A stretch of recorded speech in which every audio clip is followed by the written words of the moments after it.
ಮಹಾರಾಜು voice check.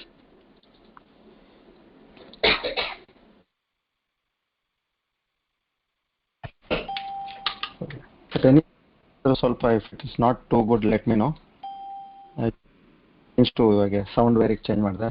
Okay.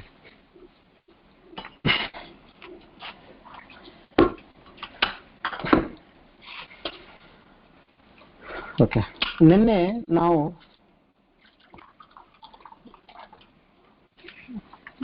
37ನೇ ಶ್ಲೋಕದವರೆಗೂ ನೋಡಿದ್ವಿ. ಇಲ್ಲಿ ಪರಮಾತ್ಮ ಅರ್ಜುನಂಗೆ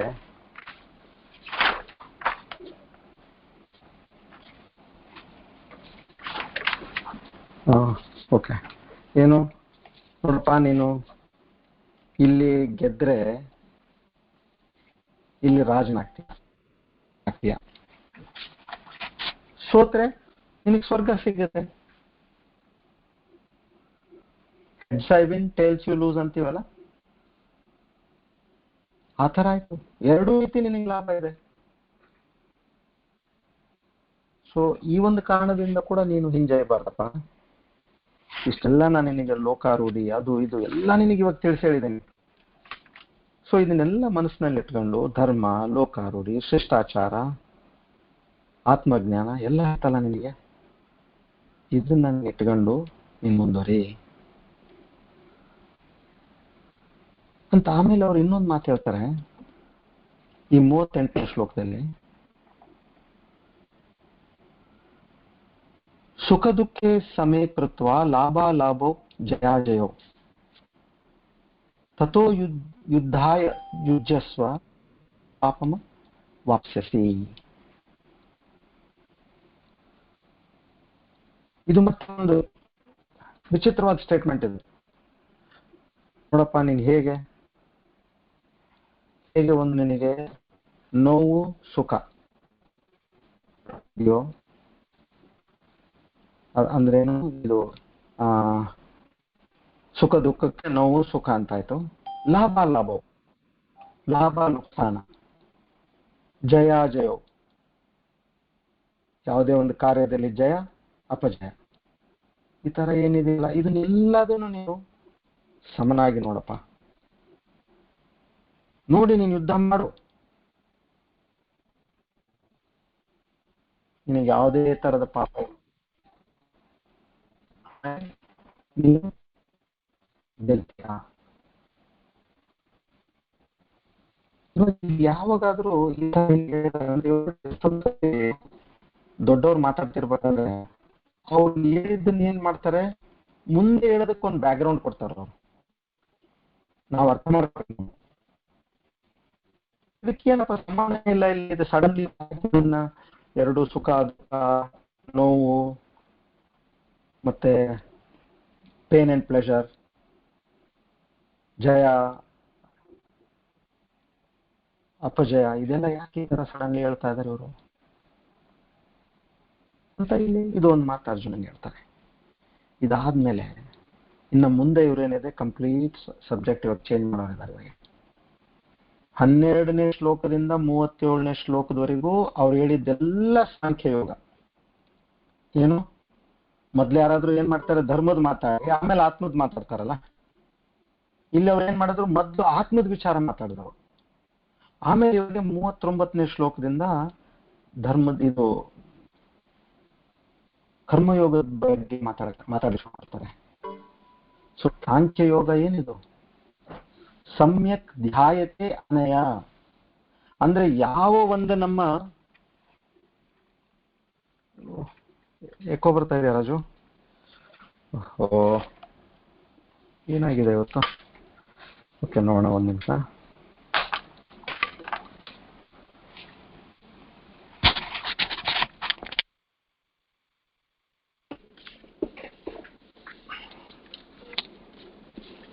ಇವತ್ತು ಆಕ್ಚುಲಿ ಟೆಕ್ನಿಕಲ್ ಪ್ರಾಬ್ಲಮ್ ಇದೆ ಇವತ್ತು. ಹಿಂದಿನ ಕ್ಲಾಸ್ ಕೂಡ 10 ಮಿನಿಟ್ಸ್ ಲೇಟ್ ಆಯ್ತು, ಇವತ್ತು ಕನೆಕ್ಟೇ ಆಗಲಿಲ್ಲ. ಇವಾಗ ಬೆಟರಾ? Okay, thank you. ಆಯ್ತು, ಒಳ್ಳೇದಮ್ಮ, ಒಳ್ಳೇದು. ಗುಡ್. ಸಮ್ಯಕ್ ಧ್ಯಾಯತೆ ಅನಯ ಅಂದ್ರೆ ಯಾವ ಒಂದು ಆತ್ಮಜ್ಞಾನ ಯಾವುದೇ ಒಂದು ವಿಚಾರ ಆಯ್ತು, ಅದನ್ನ ಯಾವುದು ಸರಿಯಾಗಿ ಹೇಳ್ತಾರೋ ಅದಕ್ಕೆ ಸಾಂಖ್ಯ ಯೋಗ ಅಂತಂತಾರೆ, ಸಾಂಖ್ಯ ಅಂತಾರೆ ಅದಕ್ಕೆ. ಸೊ ಇಲ್ಲಿ ಆತ್ಮದ ಬಗ್ಗೆ ಹೇಳಿರೋದ್ರಿಂದ ಸಾಂಖ್ಯ ಯೋಗ ಆತ್ಮದ ಬಗ್ಗೆ ಹೇಳಿದ್ದಾರೆ. ಇಲ್ಲಿ ಏನಾಯ್ತು ಆತ್ಮದಲ್ಲಿ ಸ್ವಲ್ಪ ನಾವು ವಿಚಾರ ಮಾಡೋಣ. ಇವಾಗ ನಾವೆಲ್ಲ ಕೇಳಿದೀವಿ ಪ್ರತ್ಯಕ್ಷ ಅಂತೀವಿ ನಾವು. ಈ ಸಾಮಾನ್ಯವಾಗಿ ಹೇಳ್ತಲ್ಲ, ನಾನು ಪ್ರತ್ಯಕ್ಷವಾಗಿ ನೋಡಿದ್ದೀನಪ್ಪ ಅಂತೀವಲ್ಲ. ಏನ್ ನೋಡಿದ್ವಿ ಪ್ರತ್ಯಕ್ಷವಾಗಿ ಅಂದ್ರೆ ಪ್ರತಿ ಅಕ್ಷ ಅಂದ್ರೆ ನನ್ನ ಕಣ್ಣಿಂದ ನಾನು ಅಕ್ಷ ನೋಡಿದೆ, ಇದು ಕಣ್ಣು ನೋಡಿದ್ದಕ್ಕೆ ನಾನು ಪ್ರತ್ಯಕ್ಷ ಅಂತೀನಿ. ನಾನು ಬೇರೆ ಯಾರ್ದು ಅಲ್ಲ, ನಾನು ನನ್ನ ಸ್ವತಃ ಕಣ್ಣಿನಿಂದ ನಾನು ನೋಡಿದ್ದೀನಿ.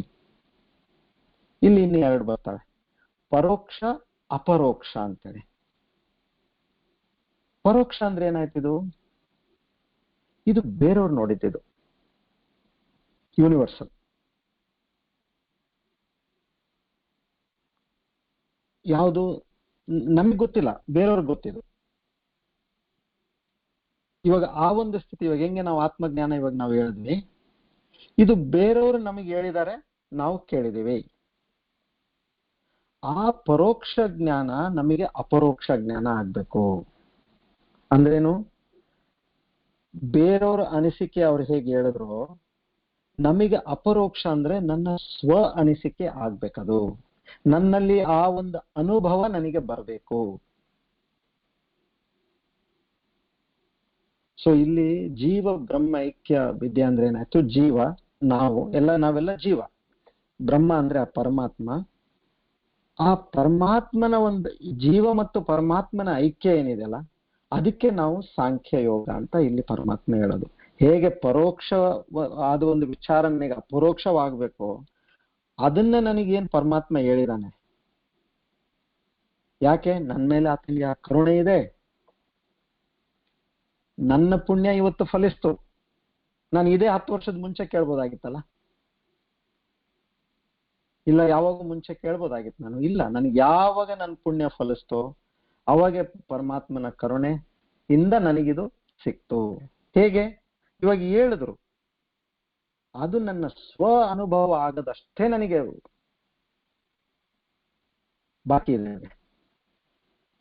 ಅಲ್ಲಿವರೆಗೂ ನಾನು ಗೆದ್ದೋದ್ನಪ್ಪ, ನಾನು ಈ ಆತ್ಮವಿದ್ಯೆ ನನಗೆ ಸಿಕ್ತಿವತ್ತು ಇಷ್ಟೇ. ನನಗೇನು, ಇವಾಗ ನಾನು ಊಟ ಮಾಡಿದ್ದೀನಿ, ಜೀರ್ಣ ಆಗ್ಬೇಕಷ್ಟೇ. ಅದು ಊಟ ಅಂತೂ ಆಯ್ತಲ್ಲ,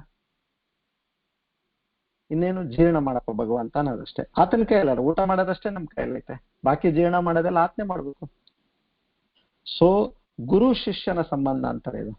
ಗುರುವಿಗೇನಿದೆ ಅಪರೋಕ್ಷ ಜ್ಞಾನ ಇರುತ್ತೆ, ಶಿಷ್ಯನ್ಗೆ ಪರೋಕ್ಷ ಜ್ಞಾನ ಇರುತ್ತೆ. ಸೊ ಇಲ್ಲಿ ಗುರು ಶಿಷ್ಯ ಸಂಬಂಧದಲ್ಲಿ ಈ ಒಂದು ಪರೋಕ್ಷ ಜ್ಞಾನ ಅಪರೋಕ್ಷ ಜ್ಞಾನ ಆಗುತ್ತೆ. ಸೊ ಈಗ ಅವರು ಪರಮಾತ್ಮ ಏನಿದೆ, ಹೌದು ನಿನಗೆ ನಾನು ಎಲ್ಲ ಕಡೆ ಹೇಳ್ತಾ ಇದ್ದೀನಿ, ನಿನಗೆ ನಾನು ಧೈರ್ಯನೂ ಕೊಟ್ಟಿದ್ದೀನಿ, ಏನು ನಿನಗೆ ಶೋಕ ಇರೋದಿಲ್ಲ, ನಿನಗೆ ಮೋಹ ಇರೋದಿಲ್ಲ, ಅದೆಲ್ಲ ನಿನಗೆ ಹೇಳಿದ್ದೀನಿ. ಬಟ್ ಅದನ್ನ ಮಾಡೋದು ನಂದೇ ಕೆಲಸ ಅಲ್ಲ. ಇವಾಗ ನಿನಗೆ ಆತ್ಮಜ್ಞಾನನೂ ಕೊಟ್ಟೆ ನಾನು. ಮತ್ತೆ ನಿನಗೆ ತಿಳಿಬೇಕು ಅಂತಂದ್ರೆ ಏನ್ ಬೇಕು, ನಿನಗೆ ಒಂದು ತಿಳಿಯಾದ ಮನಸ್ಸು ಬೇಕು. ಶಾಂತವಾದ ತಿಳಿಯಾದ ಮನಸ್ಸಿದ್ರೆ ಮಾತ್ರ ನಿನಗೆ ಸಾಧ್ಯ ಈ ಒಂದು ಆತ್ಮ ವಿಚಾರ ತಿಳ್ಕೊಳ್ಳಿಕ್ಕೆ ಅಂತ ಹೇಳಿ, ಇವಾಗ ಅವ್ರು ಏನ್ ಮಾಡ್ತಾರೆ, ಕರ್ಮಯೋಗ ಶುರು ಮಾಡ್ತಾರೆ ಹೇಳಲಿಕ್ಕೆ. ಯಾಕೆ, ಅದು ಬಹಳ ಸೈಂಟಿಫಿಕ್ ಆಗಿದೆ. ಇದು ಇಷ್ಟು ಚೆನ್ನಾಗಿ ಇದನ್ನ ಪರಮಾತ್ಮ ಮಾಡಿದಾನೆ, ಅದನ್ನ ನಮಗೆ ಆ ಬುದ್ಧಿ ಕೊಡ್ಬೇಕಷ್ಟೇ ಭಗವಂತ ತಿಳ್ಕೊಳ್ಳಿಕ್ಕೆ. ಇಷ್ಟೆಲ್ಲ ಇವಾಗ ಇದನ್ನ ಹೇಳಿ, ಇವಾಗ ಅದನ್ನ ಯಾವ ರೀತಿ ನನಗೆ ಗೊತ್ತಪ್ಪ ನಿನಗೆ ತೊಂದರೆ ಆಗ್ತಾ ಇದೆ ಅಂತ ಹೇಳಿ, ಆ ತೊಂದರೆ ಬರ್ಲಾರ್ದಂಗೆ ನಿನಗೆ ಹೇಳ್ತೇನೆ ನೋಡು, ಮುಂದೆ ವಿಚಾರ ನೀನು ಕೇಳ್ತಾ ಹೋಗು ಮಾಡ್ತಾ ಹೋಗು, ಅಷ್ಟೇ ನಿನ್ ಕೆಲಸ, ಬೇರೆ ಏನಿಲ್ಲ. ಬಾಕಿ ಎಲ್ಲ ನಿನಗೆ ದಾರಿ ನಾನು ತೋರಿಸ್ತೀನಿ. ಸೊ ಇವಾಗ 39ನೇ ಶ್ಲೋಕಕ್ಕೆ ಹೋಗೋಣ. ಇಲ್ಲಿವರೆಗೆ ಏನಾಯ್ತು, ಸಾಂಖ್ಯ ಯೋಗ ಆಯ್ತು. ಆ ಸಾಂಖ್ಯ ಯೋಗದಲ್ಲೇನೆ ಇವರು ಕರ್ಮಯೋಗ ಶುರು ಮಾಡ್ತಾರೆ. ಇವಾಗ 39ನೇ ಶ್ಲೋಕ ಎಲ್ಲರೂ ಒಟ್ಟಿಗೆ ಹೇಳೋಣ.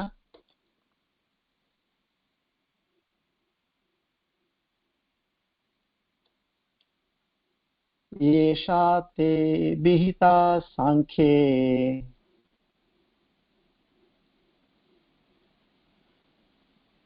ಬುದ್ಧಿಯೋಗೇ ತ್ವಿಮಾಂ ಶೃಣು.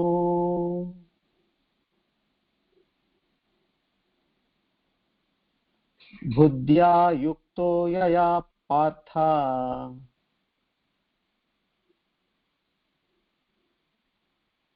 ಕರ್ಮಬಂಧಂ ಪ್ರಹಾಸ್ಯಸಿ.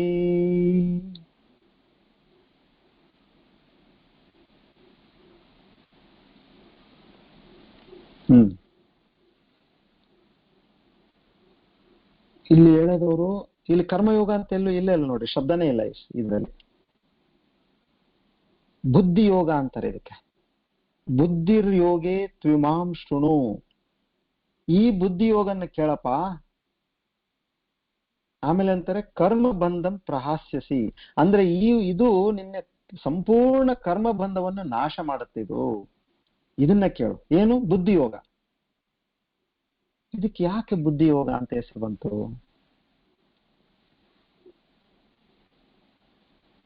ಇಲ್ಲಿ ಕರ್ಮವನ್ನು ಯಾರು ಬುದ್ಧಿಯಿಂದ ಮಾಡ್ತಾರೋ ಅವನಿಗೆ ಸಂಪೂರ್ಣ ತನ್ನ ಕರ್ಮ ಬಂಧ, ಇಲ್ಲಿವರೆಗೂ ಏನೋ ಒಂದು ಸಂಚಿತ ಕರ್ಮ ಇದೆಯೋ, ಸಂಚಿತ ಕರ್ಮದಿಂದ ಪ್ರಾರಬ್ಧ ಕರ್ಮ ಬರುತ್ತೆ. ಆ ಸಂಚಿತ ಕರ್ಮ ನಾಶ ಮಾಡ್ಲಿಕ್ಕೆ, ಅವನಿಗೆ ಮುಕ್ತಿ ಕೊಡ್ಲಿಕ್ಕೆ ನೀನು ಬುದ್ಧಿಯಿಂದ ನೀನು ಕರ್ಮವನ್ನು ಮಾಡು. ಸೊ ಅದಕ್ಕೆ ಅದನ್ನ ಬುದ್ಧಿ ಯೋಗ ಅಂತ ಇಲ್ಲಿ ಹೆಸರಿಟ್ರು. ಸೊ ನಿನಗೆ ನಾನು ಹೇಳಿದ್ದೀನಲ್ಲ, ನಿನಗೆ ಮೋಹ ಮತ್ತು ಶೋಕದಿಂದ ನಾನು ನಿನಗೆ ಮುಕ್ತಿ ಮಾಡ್ತೀನಿ ಅಂತೇಳಿ ಇವಾಗಲೇ ನೋಡು, ನಿನಗೆ ತಯಾರು ಮಾಡ್ತಾ ಇದ್ದೀನಿ ನಾನು. ಹೇಗೆ ನೀನು ಮನಸ್ಸಿಂದ ಪ್ರತಿಯೊಂದು ನೀನು ಕಾರ್ಯ ಮಾಡಬೇಕಾದ್ರೆ ನಿನ್ನ ಒಂದು ಆಟಿಟ್ಯೂಡ್, ನಿನ್ನ ಒಂದು ಮನಸ್ಥಿತಿ ಏನಿರಬೇಕು?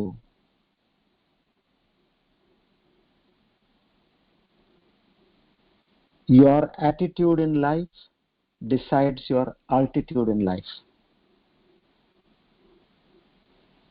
ಇದು ಮತ್ತೆ ಇಂಗ್ಲಿಷ್ ಅಲ್ಲಿ ರೈಮಿಂಗ್ ಇದು, ಆಟಿಟ್ಯೂಡ್ ಅಂಡ್ ಆಲ್ಟಿಟ್ಯೂಡ್ ಅಂತ ಹೇಳಿ. ಅಂದ್ರೆ ನಮ್ಮ ಒಂದು ಏನು ಮನಸ್ಸಿನ ಒಂದು ಪ್ರವೃತ್ತಿ ಇರುತ್ತೋ ಅದು ನಮ್ಮ ಜೀವನದ ಒಂದು, ನಮ್ಮ ಎಷ್ಟು ಮಟ್ಟಿಗೆ ನಾವು ಎತ್ತರಕ್ಕೆ ಹೋಗ್ತೀವಿ ಅನ್ನೋದು ಡಿಸೈಡ್ ಆಗುತ್ತೆ ಅಂತೇಳಿ. ಹೌದು, ನಾವು ಎತ್ತರದ ಗುರಿ ಇಟ್ಕೊಂಡ್ರೆ ನಾವು ಎತ್ತರಕ್ಕೆ ಹೋಗ್ತೀವಲ್ಲ. ಸೊ ಅದು ಗುರಿ ಏನ್ ಇಟ್ಕೊಂಡಿದೀವಿ ನಾವು, ಅದು ನಮ್ಮ ಜೀವನದ ಮಟ್ಟವನ್ನು ತೀರ್ಮಾನ ಮಾಡುತ್ತೆ ಅಂತ ಹೇಳಿ ಹೇಳ್ತಾರೆ. ಇವಾಗ ಇಲ್ಲಿ ಮತ್ತೆ ನಾವು ಸ್ವಲ್ಪ ಎಲ್ಲ ವಿಚಾರ ಮಾಡ್ಕೋಬೇಕು. ಇದೇನಪ್ಪ ಇವ್ರು ಕರ್ಮಯೋಗ ಅಂದ್ಬಿಟ್ರಿ. ಇವಾಗ ಈ ಕರ್ಮಯೋಗದಲ್ಲಿ ಏನೇನ್ ಬರುತ್ತೆ, ಏನ್ ರೂಲ್ಸ್ ರೆಗ್ಯುಲೇಷನ್ಸ್ ಏನಿದು?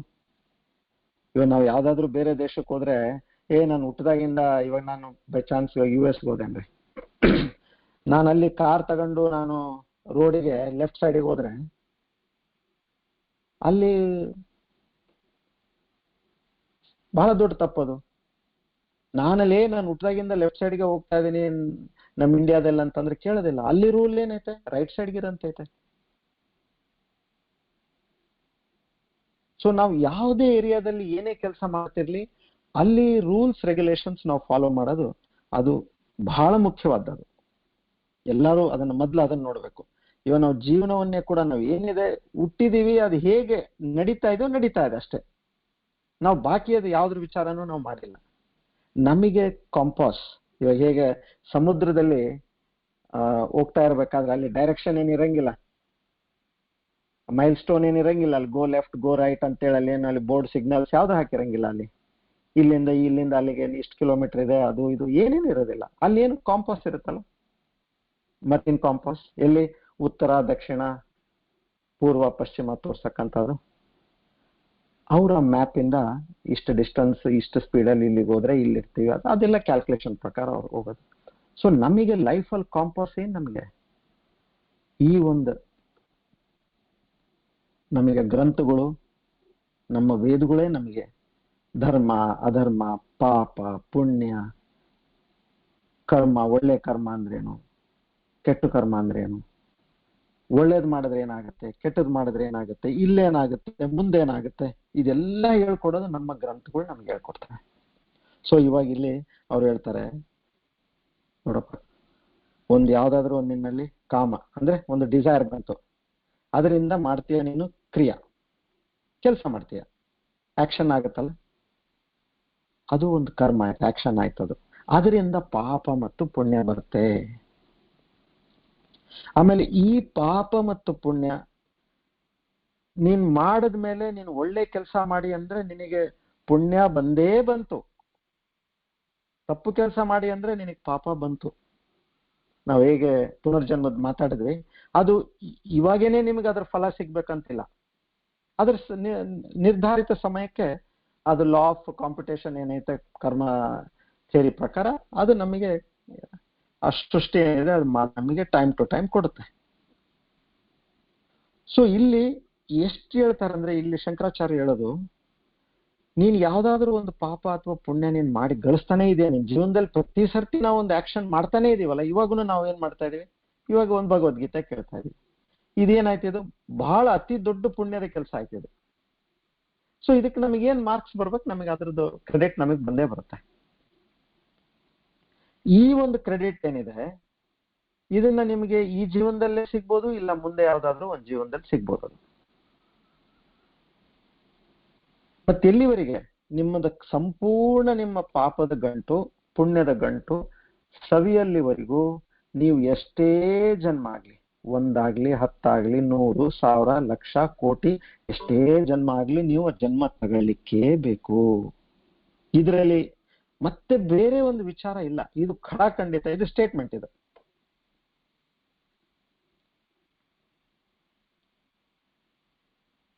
ಹೇಗೆ ಇವಾಗ ಒಬ್ಬನು ಕ್ರಿಮಿನಲ್ ಇದಾನ್ರೆ, ಅವನು ಆಂಧ್ರ ಪ್ರದೇಶದಲ್ಲಿ ಇದ್ದಾನೆ, ಏನೋ ಒಂದು ರಾವ್ ಅಂತ ಏನೋ ಹೆಸರು ಐತಾನ್ರಿ. ಅವನು ಆಂಧ್ರ ಪ್ರದೇಶದಿಂದ ತಪ್ಸ್ಕೊಂಡು ಏನ್ ಮಾಡ್ತಾನೆ, ಮಹಾರಾಷ್ಟ್ರಕ್ಕೆ ಬರ್ತಾನೆ.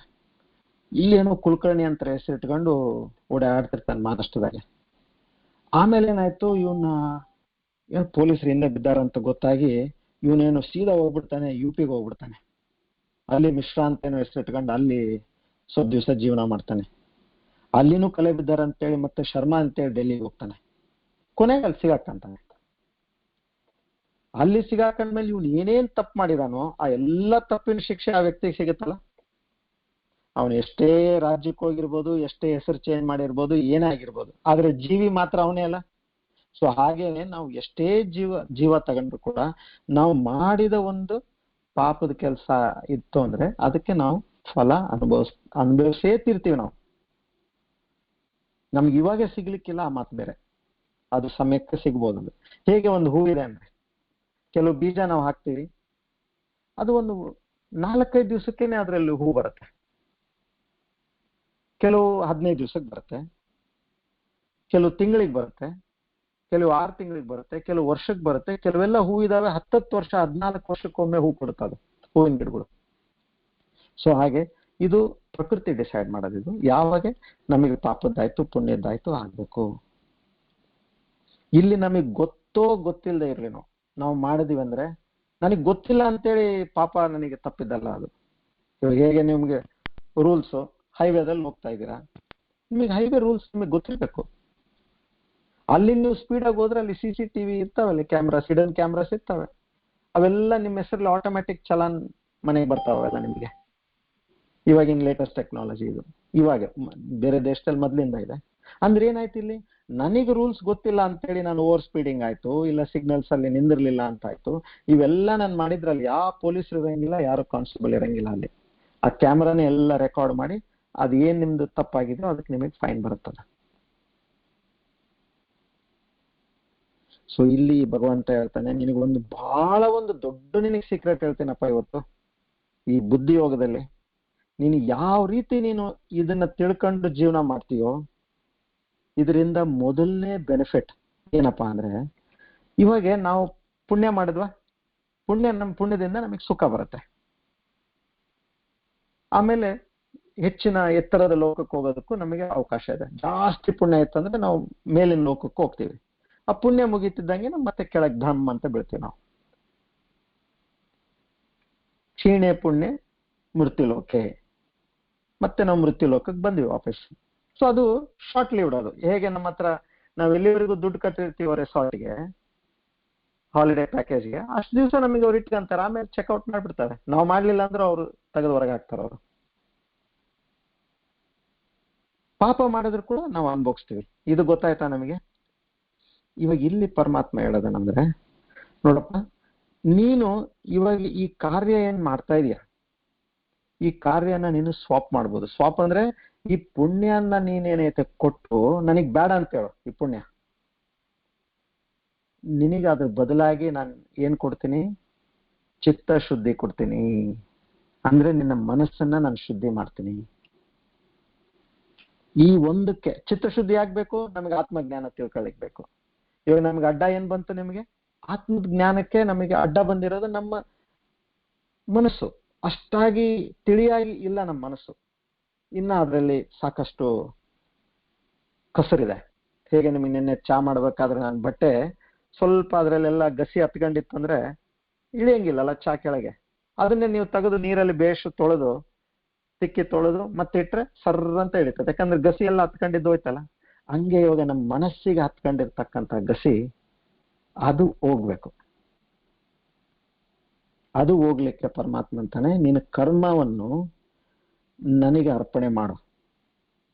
ಪುಣ್ಯದ ಕರ್ಮವನ್ನು ಅರ್ಪಣೆ ಮಾಡಿ ನನಗೆ ಇದರಿಂದ ಚಿತ್ತಶುದ್ಧಿ ಬೇಕು ಅಂತ ನೀನು ಪ್ರತಿದಿನ ಮಾಡ್ತಕ್ಕಂಥ ಹಿಂದಿನ ಕರ್ಮ ಇದಕ್ಕೆ ಬರೋದಿಲ್ಲ. ಮತ್ತೆ ಇದನ್ನು ರೂಲ್ ಅಂಡ್ ಲಾ. ಇದು ಹಿಂದಿನ ಕರ್ಮ ನಾವು ಇದಕ್ಕೆ ಅಡ್ಜಸ್ಟ್ ಮಾಡಕ್ ಬರೋದಿಲ್ಲ. ಇನ್ನು ಮೇಲೆ ಮಾಡ್ತಕ್ಕಂಥದ್ದು ನೀನು ನನಗೆ ಅರ್ಪಣೆ ಮಾಡು. ಅದನ್ನು ಮುಂದೆ ಹೇಳ್ತಾನೆ ಹೇಗೆ ಅನ್ನೋದು.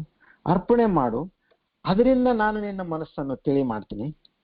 ಮಾಡಿ ನಿನಗೆ ಈ ಚಿತ್ತಶುದ್ಧಿ ಅರ್ಥ ಆಗಿಲ್ಲ ಅಂದ್ರೆ ಬೇಜಾರು ಮಾಡ್ಕೋಬೇಡಪ್ಪ,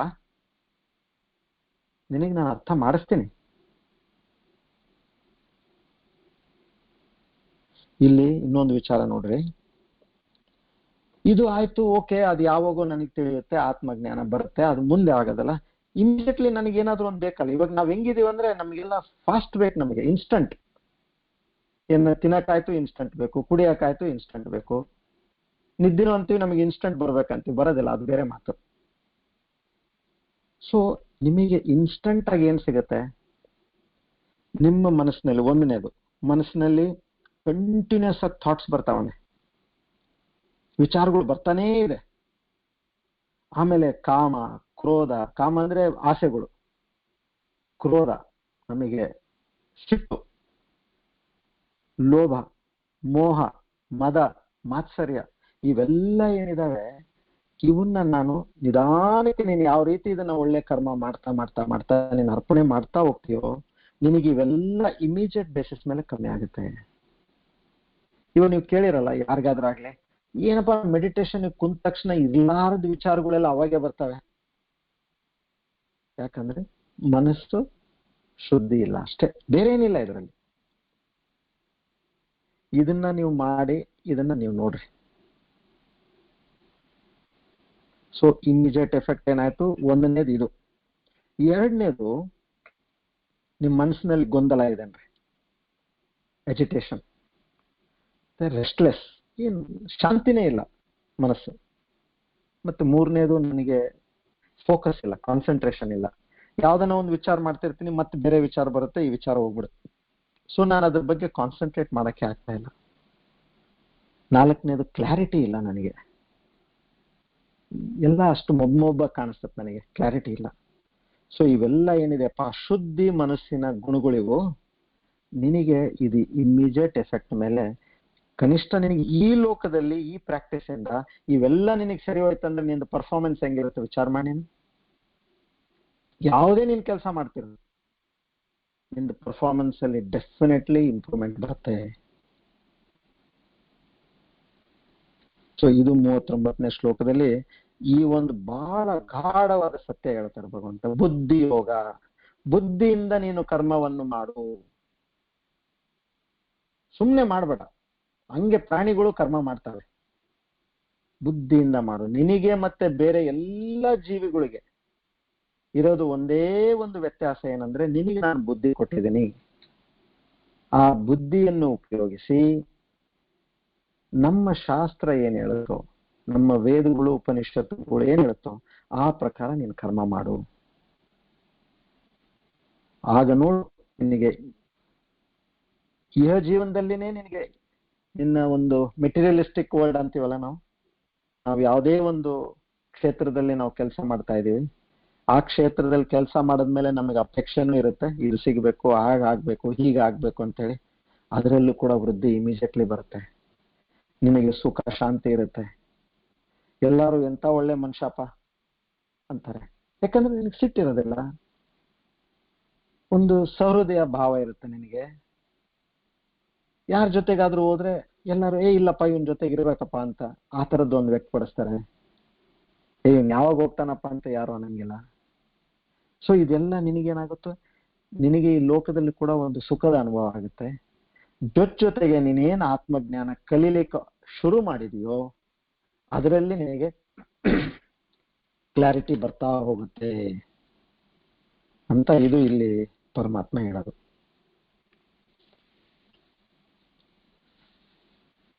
ಮತ್ತೆ ಇದಾದ್ಮೇಲೆ ಮತ್ತೆ ಇನ್ನೊಂದು ಹೇಳ್ತಾರ ಅವರು. ಇದನ್ನು ಒಂದು ಪಾಯಿಂಟ್, ಇದು ಗೊತ್ತಿರೋದಿಲ್ಲ ನಮ್ಗೆ, ಇದು ಓದಿದ್ರನೆ ಗೊತ್ತಾಗದು ಇವೆಲ್ಲ. 40ನೇ ಶ್ಲೋಕ. ಇಲ್ಲಿ 40ನೇ ಶ್ಲೋಕದಲ್ಲಿ ನೇಹ ವಿಕ್ರಮಣೋಸೋಸ್ತಿ ಪ್ರತ್ಯವಾಯೋ ನ ವಿದ್ಯತೆ ಸ್ವಲ್ಪಮಪಸ್ಯ ಧರ್ಮಸ್ಯ ತ್ರಾಯತೆ ಮಹತೋ ಭಯಾತ್. ಅವಿಕ್ರಮ ನಾಶ ಅಂದ್ರೆ ಮಾಡಿರ್ತಕ್ಕಂಥದ್ರಲ್ಲಿ ಏನಾದ್ರೂ ಕೆಲಸದಲ್ಲಿ ಒಂದ್ ಸ್ವಲ್ಪ ಕಮ್ಮಿ ಇಲ್ಲ ದೋಷ ಇದ್ದಲ್ಲಿ ಪ್ರತ್ಯವಾಯ ಅಂತಾರೆ. ಈ ತರ ಪ್ರತ್ಯವಾಯ ಅಂದ್ರೆ ನಮಗೆ ಅನ್ಕೊಂಡಿದ್ದೇನಿರ್ತೈತೆ ಅದಕ್ಕೆ ವಿರುದ್ಧವಾಗಿ ರಿಸಲ್ಟ್ ಬರ್ತಕ್ಕಂಥದ್ದು. ನಾವ್ ಎಷ್ಟೊಂದ್ ಸರ್ತಿ ಅಂತವಲ್ಲ ಹಿಂಗಾಗ್ಬೇಕಂದ್ರೆ ಅದೇನಪ್ಪ ಹಂಗಾಗೋಯ್ತು ಅಂತ ಅಂತಾರಲ್ಲ. ಸರ್ವೇ ಸಾಮಾನ್ಯ ಅಲ್ಲ, ನಾನು ಈ ತರ ಅನ್ಕೊಂಡಿದ್ದೆ ಅದೇನ ಆ ತರ ಆಯ್ತು. ಪ್ರತ್ಯವಾಯ ಇದಕ್ಕೆಲ್ಲ ಕಾರಣ ಇದೆ, ನಮಗೆ ಗೊತ್ತಿಲ್ಲ ಅಷ್ಟೇ. ಸ್ವಲ್ಪ ಮಪ್ಯಸ್ಯ ಅಂದ್ರೆ ಸ್ವಲ್ಪ ಮಾಡ, ನೀನು ಏನು ಧರ್ಮಸ್ಯ, ನಿಂದು ಕಾರ್ಯ ನೀನು ಧರ್ಮದ ಪ್ರಕಾರ ಮಾಡು. ತ್ರಾಯತೆ ಅಂದ್ರೆ ನಿನಗೆ ನಾನು ರಕ್ಷಣೆ ಕೊಡ್ತೀನಿ. ಆಮೇಲೆ ಭಯಾತ್ ಅಂದ್ರೆ ನಿನಗೇನ್ ಭಯ ಇರುತ್ತೆ ಯಾವ್ದನ್ನ ವಿಷಯಕ್ಕೆ, ಹಿಂಗಾಗತ್ತೇನೋ ಹಂಗಾಗತ್ತೇನೋ, ಇದು ಸರಿ ಆಗುತ್ತೋ ಇಲ್ಲೋ ಅಂತ ಭಯ ಇದ್ರೆ ಅದನ್ನ ನಾಶ ಮಾಡೋದು ನನ್ನ ಕೆಲಸ ಅಂತೇಳಿ ಇಲ್ಲಿ ಅವಿಕ್ರಮ ಪ್ರತ್ಯವಾಯು ಇವೆರಡು ವಿಚಾರ ನಾವಿಲ್ಲಿ ತಿಳ್ಕೋಬೇಕು. ಇದೇನಪ್ಪ ಅಭಿಕ್ರಮ ಮೊದಲನೇದು. ಇವಾಗ ನೀವು ಒಂದು ವ್ರತ ಅನ್ಕೊಂಡಿರ್ತೀರಿ, ನಾನು ಪ್ರತಿ ಸೋಮವಾರ ನಾನು ಉಪ್ಪಿಲ್ಲದ ಊಟ ಮಾಡ್ತೀನಿ ಅಂತ ಅನ್ಕೊಂಡಿರ್ತಾರನ್ರಿ. ಅದು ಯಾವುದೋ ಕಾರಣಕ್ಕೆ ನೀವು ಅದನ್ನ ತಪ್ಪು ಮಾಡ್ಬಿಡ್ತೀರ, ಅಲ್ಲಿ ಆಚರಣೆ ಆಗೋದಿಲ್ಲ. ಇಲ್ಲ ಅದನ್ನ ಅರ್ಧಕ್ಕೆ ಮಾಡ್ತೀರನ್ರಿ. ಅವಾಗ ಏನಾಯ್ತದು, ಇದು ಪೂರ್ತಿ ಆಗ್ಲಾರ್ದಕ್ಕಂತ ಕೆಲಸ ಇದು. ಸೊ ಇಲ್ಲಿ ಹೇಳ್ತಾರೆ, ನೀವು ಮಾಡದೇನೋ ಪುಣ್ಯಕ್ಕಂತ ನೀವು ವ್ರತ ಮಾಡಕ್ ಹೋದ್ರಿ, ಆದ್ರೆ ಈ ತರ ಆದಲ್ಲಿ ಶಾಸ್ತ್ರದ ಪ್ರಕಾರ ಅದಕ್ಕೆ ಪಾಪ ಇದೆ, ಅಭಿಕ್ರಮ ಪಾಪ ಇದು. ಇಲ್ಲಿ ಏನ್ ಹೇಳ್ತಾರೆ, ಈ ತರ ಆದ್ರೆ ನಾನ್ ಹೇಳಿದ ಪ್ರಕಾರ ನೀನ್ ಇನ್ನ ಹೇಳಿಲ್ಲ ಅವ್ರು ನೀನ್ ಯಾವ ರೀತಿ ಮಾಡ್ಬೇಕನ್ನೋದು ಬುದ್ಧಿಯೋಗ. ಮೊದ್ಲು ಏನೇನ್ ಒಳ್ಳೇದಾಗತ್ತೆ ಕೆಟ್ಟದಾಗತ್ತೆ ಅದನ್ನೇ ಹೇಳ್ತಾ ಇದ್ರು ಪರಮಾತ್ಮ. ನೀನು ಯಾವ ರೀತಿ ಮಾಡಿದ್ರೆ ನೀನು ಒಳ್ಳೆ ರೀತಿ ಅದನ್ನ ಬುದ್ಧಿಯಿಂದ ನೀನ್ ಕರ್ಮ ಮಾಡಿದೆ ಅನ್ನೋದು ಮುಂದೆ ಹೇಳ್ತಾರೆ 41ನೇ ಶ್ಲೋಕದಲ್ಲಿ. ಸೊ ನೀನು ತಪ್ಪು ಮಾಡಿದೀಯ, ಅರ್ಧ ಮಾಡಿದೆ, ವ್ರತ ಪೂರ ಮಾಡಿಲ್ಲ ನೀನು. ಸೊ ನಿನಗೆ ಅದರಲ್ಲಿ ಪಾಪ ಬರೋದೇನಿದೆ ಅದನ್ನ ನಾನು ತಡೆ ಹಿಡಿತೀನಪ್ಪ, ನಿನಗೆ ಪಾಪ ಬರೋದಿಲ್ಲ. ಪ್ರತ್ಯವಾಯು ಅಂದ್ರೆ ಏನಾಯ್ತು, ನಾನು ಏನಾದ್ರೂ ಮಾಡ್ತೀನಂತ ಹೇಳಿ ಮಾಡ್ಲಿಲ್ಲ, ಇದು ಸಂಪೂರ್ಣ, ಇದು ಬೇರೆ ರೀತಿ. ಇದು ಇವಾಗ ನಾನೊಂದು ಹೋಮ ಇದೆ ಅಂದ್ರೆ ನಾನು ಮಾಡ್ತೀನಂತ ಹೇಳಿರ್ತೀನಿ, ನಾನು ಮಾಡೋದಿಲ್ಲ, ಅದು ಪಾಪ ಆಯ್ತು. ಇಲ್ಲ ಅದನ್ನ ಮಾಡೋದನ್ನ ನಾನು ಸರಿಯಾದ ವ್ಯಕ್ತಿನ ಇಟ್ಕೊಳ್ಳಿಲ್ಲ, ಯಾರೋ ದಕ್ಷಿಣ ಕಮ್ಮಿ ಕೇಳೋರು, ಇಲ್ಲ ಇಷ್ಟೇ ಕೊಡ್ರಿ ನಮಗೆ, ಅವ್ರು 10,000 ಹೇಳಾರಲ್ಲ, ನೀವು 5,000 ಕೊಡ್ರಿ, 6,000 ಕೊಡ್ರಿ, ನಾ ಮಾಡ್ತೀನಿ ಅಂತೇಳಿ ಅವ್ರೆಲ್ಲ ತಪ್ಪು ಮಾಡಿದ್ರನ್ರಿ, ಅದ್ರ ಪಾಪ ನನಗೆ ಬರ್ತದೆ. ಯಾಕೆಂತಂದ್ರೆ ಕರ್ಮಕಾಂಡದ ಪ್ರಕಾರ ಹೋಮ ಆಯ್ತು, ಯಾವುದೇ ಈ ತರದ್ದು ಯಾಗಗಳಾಯ್ತು ಸರಿಯಾದ ರೀತಿಯಿಂದ ಮಾಡ್ಬೇಕು ನಾವು, ಇಲ್ಲಾಂದ್ರೆ ಅಂತದ್ದು ಜೋಲ್ಕೆಗೆ ಹೋಗ್ಬಾರ್ದು ಅಂತದಕ್ಕೆ. ಸೊ ಅಲ್ಲೇನಾದ್ರೂ ನೀನ್ ಆ ತರ ಮಾಡಿದೆ ಅಂದ್ರೆ ಪ್ರತ್ಯವಾಯು ಅಂತೇಳಿ ನಿನಗೆ ಪಾಪ ಬರುತ್ತಪ್ಪ ಅದು. ಇವಾಗ ಹೇಗೆ ಒಂದು ಔಷಧ ಇದೆ ಅಂದ್ರೆ, ನಿಮಗೆ ಒಳ್ಳೆ ಡಾಕ್ಟ್ರು ಪ್ರಿಸ್ಕ್ರಿಪ್ಷನ್ ಕೊಟ್ಟಿದ್ದಾರೆ ಔಷಧದ್ದು, ಅವ್ರು ಹೇಳಿದಾಗ ನೀವು ತಗೋಬೇಕಲ್ಲ ಅದನ್ನ. ಅವ್ರ ಊಟದ್ಕಿನ ಮುಂಚೆ ತಗಂದ್ರೆ ನೀವು ಊಟ ಆದ್ಮೇಲೆ ತಗೊಂಡ್ರಿ, ಇಲ್ಲ ದಿನಕ್ಕೆ 1 ಸರ್ತಿ ತಗಂದ್ರೆ ದಿನಕ್ಕೆ 3 ಸರ್ತಿ ತಗೊಂಡ್ರಿ, ಇಲ್ಲ 1 ಗುಳಿಗೆ ತಗಂತಂದ್ರೆ ನೀವು 2 ತಗೊಂಡ್ರಿ, ಏನಾಯ್ತದು? ಔಷಧ ಕರೆಕ್ಟೇ, ಬಟ್ ನೀವು ಅದನ್ನ ಉಪಯೋಗ ಸರಿಗೆ ಮಾಡ್ಕೊಂಡಿದ್ದಲ್ಲ, ಅದು ಪ್ರತ್ಯವಾಯು. ಇನ್ನೊಂದು ಇದು ತಿಳ್ಕೊಳ್ಳೋಂಥ ವಿಷಯ, ಸಂಧ್ಯಾ ವಂದನೆ ಇದೆಯಲ್ಲ, ಗಾಯತ್ರಿ ಜಪ ಮಾಡೋದು ನಾವು, ಯಾರಿಗೆ ಉಪನಯನ ಆಗಿರುತ್ತೋ ಅವರು ಸಂಧ್ಯಾ ವಂದನೆ ಮಾಡಿದ್ರೆ ಮಾಡ್ಬೇಕು. ಓಕೆ, ಮಾಡಿದ್ರೆ ಅವ್ರಿಗೆ ಪುಣ್ಯ ಬರೋದಿಲ್ಲ, ಮಾಡ್ಲಿಲ್ಲ ಅಂದ್ರೆ ಪಾಪ ಬರುತ್ತೆ. ಸೊ ಇಂಥಲ್ಲಿ ಈ ತರದ ತಪ್ಪುಗಳಾದ್ರೆ ಅದು ನನಗೆ ಬಿಡಪ್ಪ, ನಾನು ನೋಡ್ಕೊಂತೀನಿ ಅದನ್ನ. ಪ್ರತ್ಯವಾಯು ದೋಷ ಮತ್ತು ಅಭಿಕ್ರಮ ದೋಷ ಇವೆರಡೂ ನಾನು ಸರಿ ಮಾಡ್ಕೊಂತೀನಿ. ಯಾಕೆ?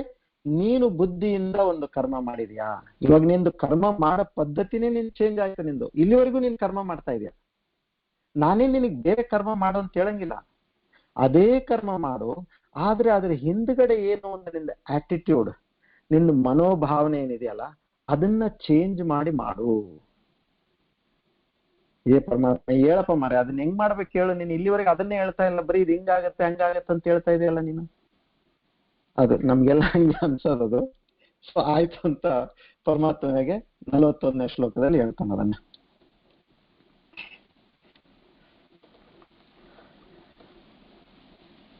ಇದನ್ನ ಎಲ್ಲರೂ ಒಟ್ಟಿಗೆ ಹೇಳೋಣ.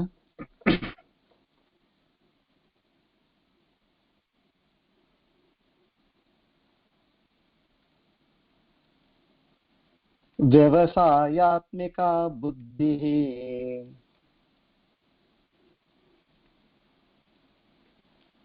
ರೇಖಾ ಕುರು ನಂದನ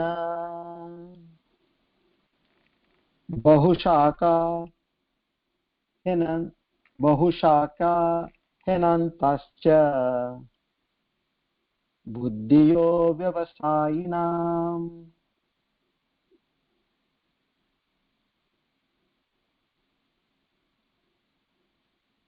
ಓಕೆ, ಇಲ್ಲಿ ಇವಾಗ ಬುದ್ಧಿಯೋಗ, ನಮ್ಮ ಕರ್ಮವನ್ನು ಬುದ್ಧಿಯುತವಾಗಿ ಮಾಡಿ ಈ ಕ್ಷಣದಿಂದಲೇ ಅದರ ಅನುಭವ ಪಡೀತಾ ಆತ್ಮಜ್ಞಾನವನ್ನು ಕೂಡ ನಾವು ಅದನ್ನ ಜೀರ್ಣ ಮಾಡ್ಕೊಳ್ತಾ ಭಗವಂತನಿಗೆ ಸೇರುವಂತ ಏನ್ ಮಾಡ್ಬೇಕು, ನಿನ್ ಕರ್ಮ ಹೇಗೆ ಮಾಡ್ಬೇಕಪ್ಪ. ಬಹಳ ಒಂದು ದೊಡ್ಡ ಸೀಕ್ರೆಟ್ ಇದು. ಇದನ್ನ ಇಲ್ಲಿ ನಮಗೆ ತಿಳಿಸ್ಕೊಡ್ತಾ ಇದ್ದಾರೆ. ಏನು?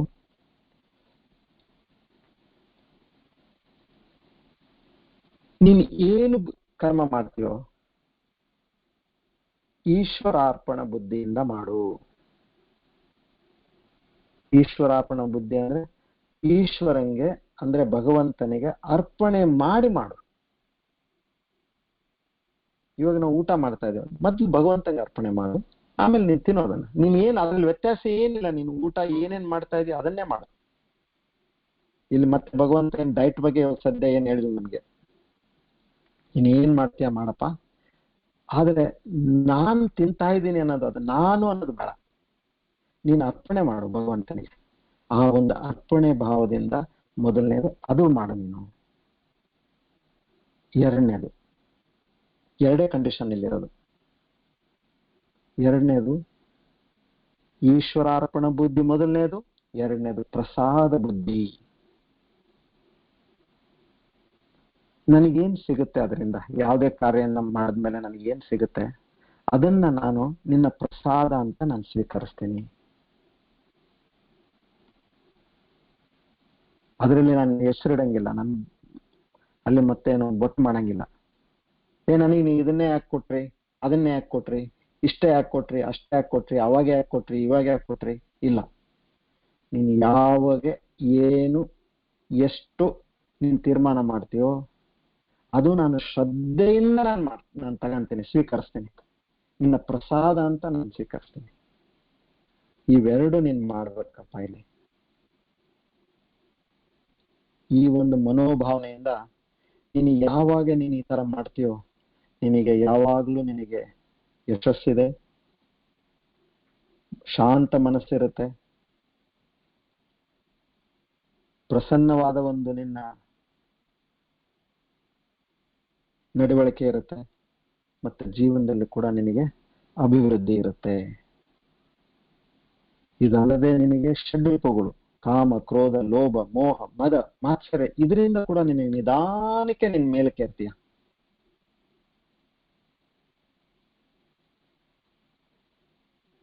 ಪ್ರತಿಯೊಂದು ಕಾರ್ಯ ನನಗೆ ಇದು ಬೇಕು ಅಂತೇಳಿ ನೀನ್ ಮಾಡಕ್ ಹೋಗ್ಬೇಡ. ಏನ್ ಬಂತು ಯಾಕೆ ಅಂತ ಪ್ರಶ್ನೆ ಮಾಡ್ಬೇಡ. ಅದನ್ನ ಇದು ನಾವು ಕಲಿಬೇಕಾದ್ದು. ಇದೇನಿದೆ, ಫ್ರೀ ಟ್ರಯಲ್ ಇದು. ನೀವು ಟ್ರೈ ಮಾಡಿ ನೋಡ್ರಲ್ಲ ಏನಿದೆ.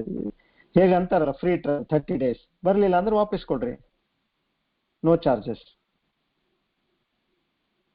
ಸೊ ಎಷ್ಟು ಟೈಮ್ ಬೇಕು ನಾವು ಅಷ್ಟು ಇದನ್ನ ಇಟ್ಕೊಂಡು ನೀವು ಮಾಡಿ, ನೀವು ನೋಡಿದ್ರೆ ನಮ್ಗೆ ತಿಳಿಯುತ್ತೆ. ಯಾಕಂತಂದ್ರೆ ಇಲ್ಲೆಲ್ಲ ಏನಿದೆ, ಆ ಭಗವಂತನ ಕೈ ಇದೆ ಇದರಲ್ಲಿ. ಇದು ನಾವೆಲ್ಲರೂ ಇವತ್ತು ಕೂತ್ಕೊಂಡು ಇದನ್ನ ಕೇಳ್ತಾ ಇದೀವಿ ಅಂದ್ರೆ ಇದು ಒಂದು ಅದ್ಭುತ. ಇದು ಹೇಗೆ ಪರಮಾತ್ಮನೇ ಹೇಳದ್ನಲ್ಲ, ಇದು ಇವಾಗೇ ಯಾಕೆ ಆಗ್ಬೇಕು, ಮೊದ್ಲೇ ಯಾಕೆ ಆಗ್ಲಿಲ್ಲ, ಇದೆಲ್ಲದಕ್ಕೂ ಒಂದು ಸಮಯ ಬರ್ಬೇಕಂತಾರಲ್ಲ, ಆ ಸಮಯ ಬಂದಿದೆ. ಇವಾಗ ನೋಡಿ ಎಷ್ಟೊಂದು ಜನ ಪಾಪ ಆಯ್ತು ನಾವು ಜಾಯಿನ್ ಆಗ್ತೀವಿ ಹಾಗೆ ಹೇಗೆ ಅಂತಾರೆ. ಅವ್ರಿಗೆ ಏನೋ ಒಂದು ಅಡಚಣೆ, ಆಗೋದಕ್ಕೆ ಆಗೋದಿಲ್ಲ, ಜಾಯಿನ್ ಆಗೋದಕ್ಕೆ ಆಗಂಗಿಲ್ಲ. ನಾವು ನೋಡ್ತೀವಿ ಒಂದೇ ಮನೆಯಲ್ಲಿ ಎಷ್ಟೊಂದು ಜನಕ್ಕೆ ಕೇಳು ಅಂತಂದ್ರೆ ಇಲ್ಲ ನನಗೆ ಇಂಟ್ರೆಸ್ಟ್ ಇಲ್ಲ ಅಂತಾರೆ, ಇಲ್ಲ ಅಂದ್ರೆ ಏನೋ ಬೇರೆ ಕೆಲಸ ಹೇಳ್ತಾರೆ. ಇದಕ್ಕೇನಂದ್ರೆ ಅವ್ರ ದಿನ ಪುಣ್ಯ ಫಲಿಸಿಲ್ಲ. ಅದು ಮತ್ತೆ ನಾಳೆನೇ ಆಗ್ಬೋದು, ಮುಂದಿನ ವಾರ ಆಗ್ಬೋದು, ಇಲ್ಲ ಮುಂದಿನ ವರ್ಷ ಆಗ್ಬೋದು, ಆ ಮಾತು ಬೇರೆ. ಬಟ್ ಇವತ್ತಿಗೆ ಆಗಿಲ್ಲ ಇದು. ಸೊ ಈ ನಮಗೆ ಆತ ಪರಮಾತ್ಮ ಬುದ್ಧಿ ಕೊಟ್ಟಿದ್ದಾನಂದ್ರೆ ಇದನ್ನ ನಾವು ನಿಷ್ಠೆಯಿಂದ, ನಾವು ಶ್ರದ್ಧೆಯಿಂದ, ಶ್ರದ್ಧಾ ಭಕ್ತಿ ಎರಡು, ಎಲ್ಲಾ ಟೈಮ್ನಲ್ಲಿ ಇದೆರಡು ಬಂದೇ ಬರುತ್ತೆ. ಇವನ್ನ ಇಟ್ಕೊಂಡು ನಾವು ಮಾಡ್ತಾ ಹೋದ್ರೆ ಆ ಶರಣಗತಿ ಇದೆಯಲ್ಲ, ಭಗವಂತಂಗೆ ಏನ್ ಬೇಕು, ಆತಂಗೆ ಏನ್ ಕಮ್ಮಿ ಆಗಿದೆ, ಆತಂಗೆ ನಾವ್ ಏನ್ ಕೊಟ್ಟೇವ, ಆತಂಗೆ ನಮ್ಮ ಪ್ರೀತಿ ಭಕ್ತಿ ಬಿಟ್ರೆ ಆತಂಗೆ ಇನ್ನೊಂದು ಬೇಕಾಗಿಲ್ಲ. ಈ ಒಂದು ವ್ಯವಸಾಯಾತ್ಮಿಕ ಬುದ್ಧಿ ಅಂದ್ರೆ ಆ ಒಂದು ಏಕಾಗ್ರತ ಮನಸ್ಸಿನಿಂದ, ನಿಷ್ಠೆಯಾದ ಮನಸ್ಸಿನಿಂದ ನಾವು ಯಾವಾಗ ಎಲ್ಲದನ್ನು ನಾವು ಮಾಡೋದು ಭಗವಂತನಿಗೆ ಅಂತೇಳಿ ನಾವು ಪ್ರತಿಯೊಂದು ಕಾರ್ಯ, ಇದು ಎಷ್ಟು ಸಿಂಪಲ್ ಇದೆ ನೋಡ್ರಿ. ಇವಾಗ ನೀವು ಊಟ ಮಾಡ್ತಾ ಇದ್ದೀರಾ, ಊಟದಲ್ಲಿ ಏನಿದೆ, ನಾವು ಹೊಟ್ಟೆ ಒಳಗಡೆ ಹೇಗೆ ಹೇಳ್ತಾರಲ್ಲ ಎಲ್ಲ ಡೈಜೆಸ್ಟಿವ್ ಜ್ಯೂಸಸ್, ಅದು ಒಂದು ಯಜ್ಞಕುಂಡ ಇದ್ದಾಗ, ಅದು ಅಲ್ಲಿ ಅಗ್ನಿ ಇದೆ. ಅಲ್ಲಿ ನಾನು ಆ ಯಜ್ಞಕುಂಡಕ್ಕೆ, ಆ ಭಗವಂತನ ಯಜ್ಞಕುಂಡ ಅಗ್ನಿಗೆ ನಾನು ಆಹುತಿ ಕೊಡ್ತಾ ಇದ್ದೀನಿ. ಆ ಒಂದು ಮನಸ್ಸಿನ ಮಾತ್ರ, ಇಲ್ಲಿ ಬೇರೆ ಯಾರಿಗೂ ಹೇಳೋದ್ ಬೇಕಾಗಿಲ್ಲ, ತೋರ್ಸ್ಕೊಳ್ಳೋದ್ ಬೇಕಾಗಿಲ್ಲ, ಏನಿಲ್ಲ. ಮನಸ್ಸಿನಾಗ ಮಾತ್ರ ನಮಗಿದೆ, ಹೇ ಪರಮಾತ್ಮ ಬ್ರಹ್ಮಾರ್ಪಣಂ ಬ್ರಹ್ಮೈವಿ ಬ್ರಹ್ಮಾಗ್ನೋ ಬ್ರಹ್ಮಣಾಹುತಂ ಬ್ರಹ್ಮೈವ ತೇನ ಗಂತವ್ಯಂ ಬ್ರಹ್ಮ ಕರ್ಮ ಸಮಾಧಿನ. ಇದನ್ನ ನಾವು ಮಂತ್ರ ಹೇಳಿ ಯಾವುದೇ ಏನ್ ನಾರಾಯಣ, ಏ ಪರಮಾತ್ಮ, ಏ ಶಿವ, ನಿನಗಿದನ್ನ ನಾನು ಅರ್ಪಣೆ ಮಾಡಿ ನಾನು ಊಟ ಮಾಡ್ತಾ ಇದ್ದೀನಪ್ಪ, ನಿನ್ನ ಒಂದು ಅನುಗ್ರಹದಿಂದ ನನಗೆ ಊಟ ಸಿಕ್ಕಿದೆ, ಆ ಭಾವನೆ ಬೇಕು ನಮಗಷ್ಟೇ. ಎಷ್ಟೊಂದು ಜನ ಎಲ್ಲೆಲ್ಲೋ ಊಟ ಇಲ್ಲದೆ ನಲ್ದಾಡ್ತಾ ಇದ್ದಾರೆ. ಸೊ ಇದು ಊಟದ ಸಮಯಕ್ಕೆ ಇದನ್ನ ನಾವು ಹೇಳ್ಬೇಕು. ಇನ್ನ ಏನು, ಓಕೆ ಆಯ್ತಪ್ಪ ಊಟ ಆಯ್ತು, ಇನ್ನು ನಾವು ಮಲಗ್ತೀವಿ. ಭಗವಂತಂಗೆ ಇದು ದಂಡವತ್ ಪ್ರಣಾಮ ಅಂತ ಹೇಳ್ರಿ, ಸಾಷ್ಟಾಂಗ ನಮಸ್ಕಾರ, ನನ್ನ ಎಲ್ಲ ಅಂಗಗಳು ನೆಲಕ್ಕೆ ತಾಕಿದೆಯಲ್ಲ, ನಿನಗೆ ನಾನು ನಮಸ್ಕಾರ ಮಾಡ್ತಾ ಇದ್ದೀನಪ್ಪ ಅಂತೇಳಿ. ನನ್ನ ಈ ದೇಹಕ್ಕೆ ನೀನು ಮತ್ತೆ ವಿಶ್ರಾಮ ಮಾಡಿ ನನಗೆ ಚೈತನ್ಯ ಶಕ್ತಿ ಕೊಡು, ಮತ್ತೆ ನಿನ್ನ ಸೇವೆಗೆ ನಾನು ಮತ್ತೆ ಹಾಜರಾಗಿರ್ತೀನಿ, ದಂಡವತ್ ಪ್ರಣಾಮ ಅಂತೇಳಿ ನೀವು ಮಲಗಿರಿ, ಸ್ನಾನ ಮಾಡ್ತಾ ಇದ್ದೀರಿ. ಇದು ಒಂದು ಅಭಿಷೇಕ ಅನ್ಕೊಳ್ರಿ. ಒಂದು ದೇವಸ್ಥಾನ, ಭಗವಂತ ಇರ್ತಕ್ಕಂತ ಒಂದು ಗುಡಿಯನ್ನ ನಾನು ಸ್ವಚ್ಛ ಮಾಡ್ತಾ ಇದ್ದೀನಿ. ಜಸ್ಟ್ ಚೇಂಜ್ ಇನ್ ಆಟಿಟ್ಯೂಡ್ ಅಷ್ಟೇ ಅಲ್ಲ. ನನ್ನ ಮೈ ನಂದಿದು ದೇಹ ಅಂತೇಳಿ ತಿಕ್ಕಳೋದ್ರಕ್ಕಿಂತ ಇದು ಒಂದು ಭಗವಂತನ ದೇವಸ್ಥಾನ, ನನಗೆ ಅಭಿಷೇಕ ಇಲ್ಲ ಆಗ್ತಾ ಇದೆ, ನೀರಿನ ಅಭಿಷೇಕ ಆಗ್ತಾ ಇದೆ, ನಾನು ಅದನ್ನ ಸ್ವಚ್ಛ ಮಾಡ್ತಾ ಇದ್ದೀನಿ ಭಗವಂತನ ದೇಹ. ಅದಾದ್ಮೇಲೆ ನೀವು ಬಟ್ಟೆ ಹಾಕ್ತೀರಾ, ರೆಡಿ ಆಗ್ತೀರಾ, ಇದು ಭಗವಂತನಿಗೆ ನಾನು ಅಲಂಕಾರ ಮಾಡ್ತಾ ಇದ್ದೀನಿ. ಅಲ್ಲಿಂದ ಎಲ್ಲೋ ಹೊರಗಡೆ ಹೋಗ್ತೀರಾ ಕೆಲ್ಸದ ಮೇಲೆ, ಇದು ನನ್ನ ಪ್ರದಕ್ಷಿಣ ಅಂತ ಅನ್ಕೊಳ್ರಿ. ಯಾರೋ ಸಿಗ್ತಾರೆ, ನೀವು ಮಾತಾಡ್ತೀರಾ, ಅದೇನ್ ಮಾತಾಡ್ತಿರೋ ಮಂತ್ರೋಚ್ಚಾರಣೆ ಅನ್ಕೊಳ್ರಿ. ಯಾರು ಇಲ್ಲ, ಸುಮ್ನೆ ಆಲೋಚನೆ ಮಾಡ್ತಾ ಇದ್ದೀರಾ, ಧ್ಯಾನ ಅಂತ ಅನ್ಕೊಳ್ರಿ. ಎಲ್ಲದರಲ್ಲೂ ಏನಂದ್ರೆ ಆ ಪರಮಾತ್ಮ ಪರಮಾತ್ಮ ಪರಮಾತ್ಮ ಬರಬೇಕಷ್ಟೆ. ಯಾಕಂದ್ರೆ ಎಲ್ಲ ಆತನೇ ಇರೋದ್ರಿಂದ ಇವಾಗ ನಾವು ಅದರಿಂದ ಹೊರಗೆ ಬರ್ಬೇಕಾದ್ರೆ ಎಲ್ಲೋ ಸಿಗಾಕೊಂಡ್ಬಿಟ್ಟಿದೆ ನಾವು, ಆತನ ಮಾಯಾಶಕ್ತಿಯಲ್ಲಿ ನಾವು ಸಿಗಾಕೊಂಡ್ಬಿಟ್ಟಿದೀವಿ. ಸೊ ಈಗ ಹೊರಗೆ ಬರ್ಬೇಕಂತಂದ್ರೆ ಆತನೇ ನಮಗ್ ದಾರಿ. ಇವಾಗ ಯಾವ ಬೀಗದ ಕೈಯಿಂದ ಬೀಗ ಹಾಕೊಂಡು ಹೋಗಿರ್ತಾರೋ ಅದೇ ಬೀಗದ ಕೈ ತಂದು ಅದನ್ನ ತೆಗೆದನೇ ಅಲ್ಲ ಅದು ಬಾಗಿಲ ಓಪನ್ ಆಗೋದು. ಸೊ ಆ ಪರಮಾತ್ಮ ಮಾಯಾಶಕ್ತಿಯಿಂದ ಮಾಡಿದಾನೆ. ಆ ಮಾಯದಿಂದ ನಾವು ಹೊರಗೆ ಬರ್ಬೇಕಂದ್ರೆ ನಮಗೆ ಬೇರೆ ಏನು ದಾರಿ ಇಲ್ಲ, ಇದೊಂದೇ ದಾರಿ. ಆತನ ನಾಮಸ್ಮರಣೆ, ಆತನ ಸಲುವಾಗಿ ನಾವು ನಮ್ಮ ಭಕ್ತಿ ಶ್ರದ್ಧೆಯಿಂದ ಸಮರ್ಪಣೆ.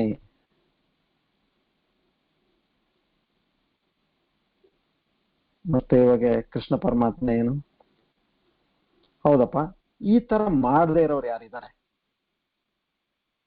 ಅಂದ್ರೆ ವ್ಯವಸಾಯಾತ್ಮಕ ಬುದ್ಧಿಯಿಂದ ಈ ಒಂದು ಅರ್ಪಣೆಯ ಬುದ್ಧಿ ಇಲ್ಲದೆ ಮಾಡದೇ ಇರೋವಂಥವ್ರಿಗೆ ಏನಪ್ಪಾ ಅವ್ರಿಗೇನಾಗತ್ತೆ, ಇದೇನೋ ನಮಗಿದಾಗತ್ತೆ ಹೇಳ್ದೆ, ಅವ್ರಿಗೇನಾಗತ್ತೆ ಒಂದ್ ಸ್ವಲ್ಪ ನಮ್ಗೆ ಅದನ್ನು ತಿಳಿಸ್ಕೊಡು. ಅಲ್ಲಿ ಹೇಳ್ತಾರೆ 42ನೇ ಶ್ಲೋಕದಲ್ಲಿ ಹೇಳ್ತಾರೆ ಅವರು, ನೋಡಪ್ಪ ಸಾಕಷ್ಟು ಜನ ನೀನ್ ನೋಡಿದ್ಯಾ, ಏನೋ ಶಾಸ್ತ್ರ ಅಂತಾರೆ, ವೇದಗಳು ಅಂತಾರೆ, ಆ ಪೂಜೆ ಪುನಸ್ಕಾರ ಅವೆಲ್ಲ ಅಂತಾರೆ. ಯಾಕೆ? ನನಗೆ ಮಕ್ಕಳಾಗೆಲ್ಲ ಪೂಜೆ ಮಾಡ್ತಾ ಇದ್ದೀನಿ, ನನಗೆ ವ್ಯಾಪಾರದಲ್ಲಿ ಸಮೃದ್ಧಿ ಇಲ್ಲ ಅಂತೇಳಿ ನಾನು ಇನ್ನೊಂದು ಹೋಮ ಹವನ ಮಾಡ್ತಾ ಇದ್ದೀನಿ, ನನಗೆ ಅದು ಕಮ್ಮಿ ಆಗಿದೆ ಇದು ಕಮ್ಮಿ ಆಗಿದೆ ಅಂತ ನಾನು ಇವೆಲ್ಲ ಮಾಡ್ತಾ ಇದ್ದೀನಿ. ಅವ್ರಂತಾರೆ ಒಂದು ಹಂತಕ್ಕೆ ಮಾತ್ರ ಮಾಡ್ಬೇಕಪ್ಪ ಇವೆಲ್ಲ.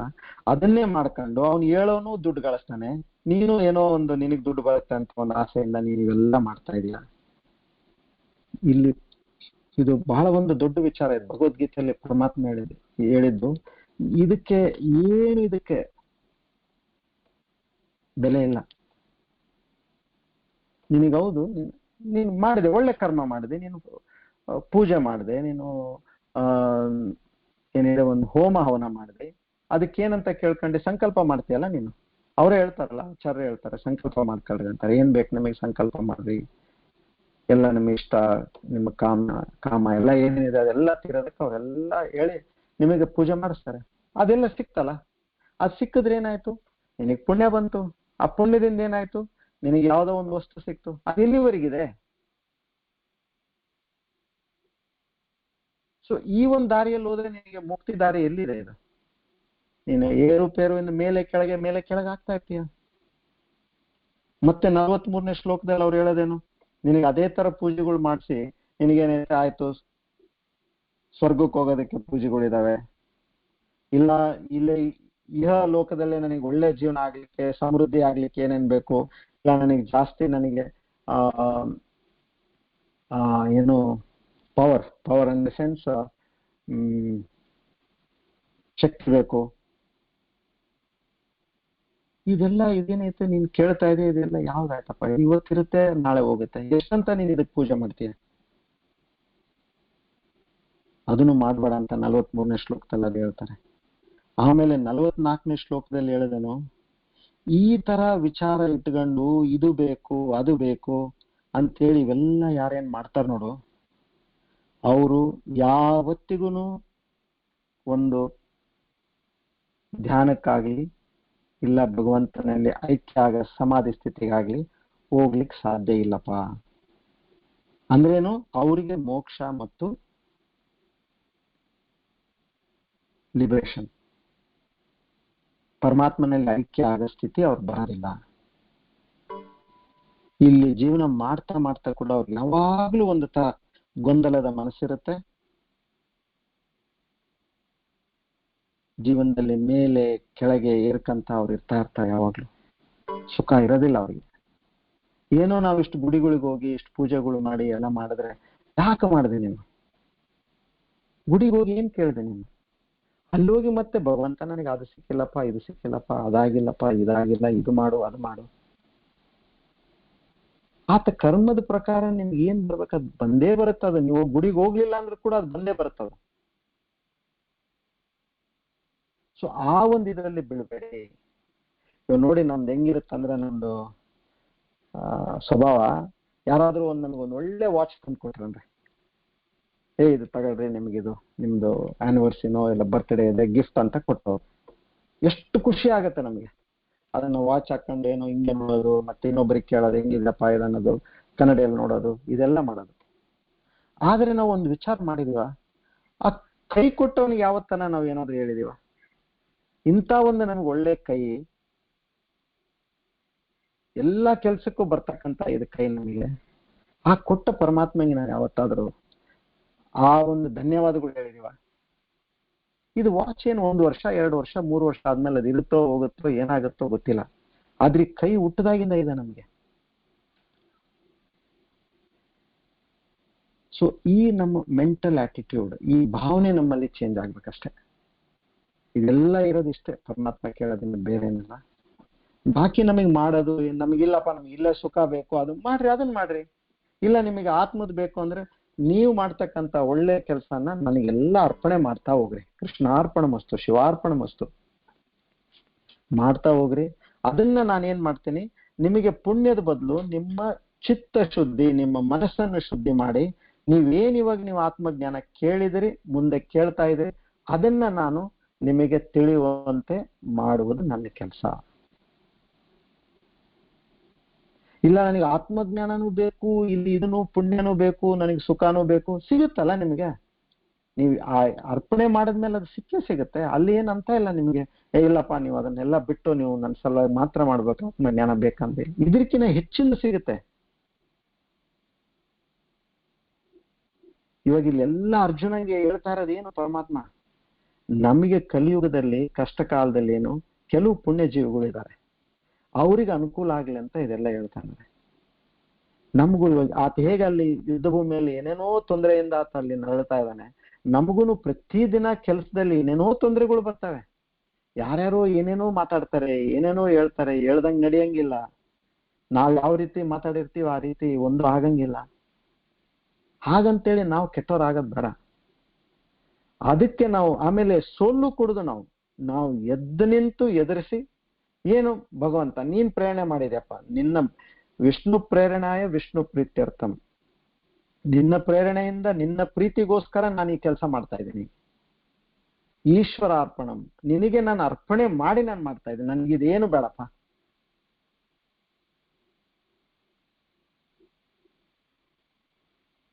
ಸೊ ಈ ಒಂದು ವಿಚಾರಗಳಿಂದ ಇವಾಗ ಪರಮಾತ್ಮ ಇಲ್ಲಿ ನಿಧಾನಿಕ ಕರ್ಮಯೋಗದ ಬಗ್ಗೆ, ಬುದ್ಧಿಯೋಗ, ಕರ್ಮಯೋಗ ಮುಂದಿನ ಚಾಪ್ಟರ್ ಆಕ್ಚುಲಿ ಅದು. ಸೊ ಇಲ್ಲಿ ಬುದ್ಧಿಯಿಂದ ನೀವು ಕರ್ಮವನ್ನು ಮಾಡಿ, ಇದಕ್ಕೆ ಇವೆಲ್ಲ ಸೀಕ್ರೆಟ್ಸ್ ಇವೆಲ್ಲ.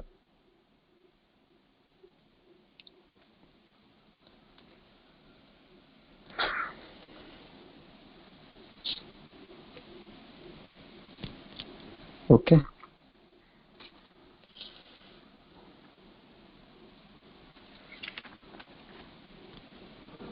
ಒಳ್ಳೆಯದು. ಇವಾಗ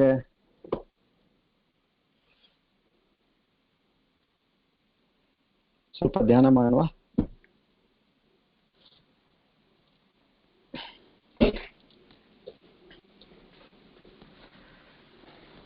ಎಲ್ಲರೂ ತಮ್ಮ ತಮ್ಮ ಸ್ಥಳದಲ್ಲಿ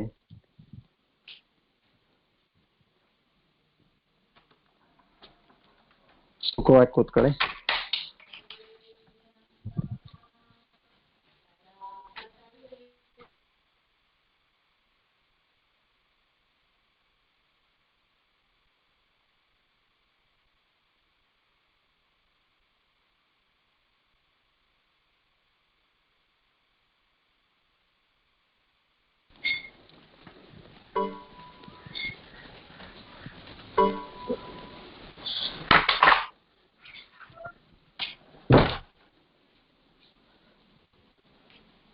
ಓಕೆ, ನಿಮ್ಮ ಬೆನ್ನು, ಕುತ್ತಿಗೆ ಮತ್ತು ತಲೆ ಒಂದೇ ಲೈನ್ ಅಲ್ಲಿ ಇರಲಿ.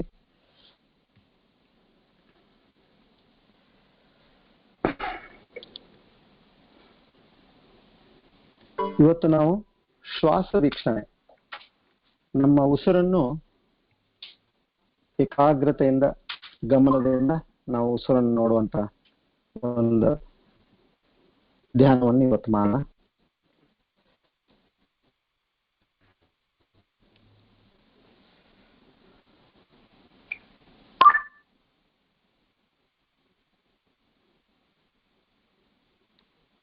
ಮುಖದಲ್ಲಿ ಒಂದು ನಗು ಇರಲಿ, ಶಾಂತ ಮುಖ ಇರಲಿ, ಕಣ್ಣುಗಳನ್ನು ನಿಧಾನಕ್ಕೆ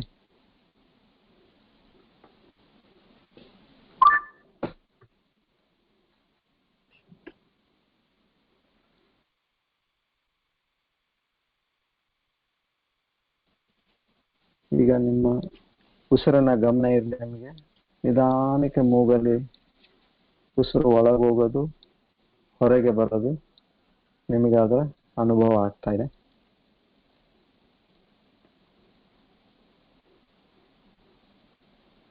ಮೂರು ಸಾರಿ ಜೋರಾಗಿ ಉಸಿರು ತಗೋಣ. Inhale, exhale.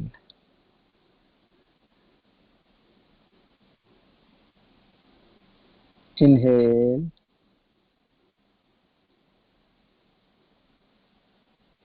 exhale.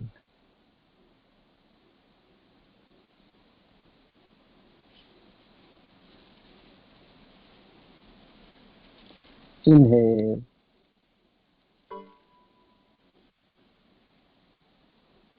exhale.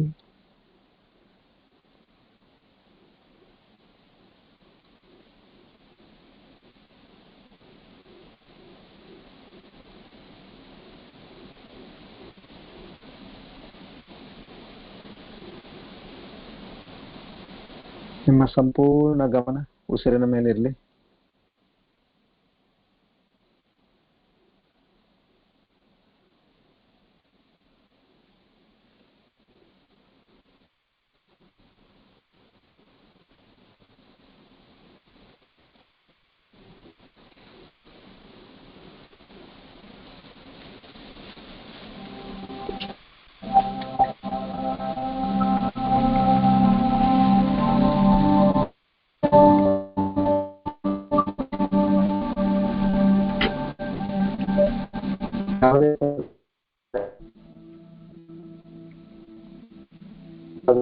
ಸುಮ್ಮನೆ ನೋಡಿ,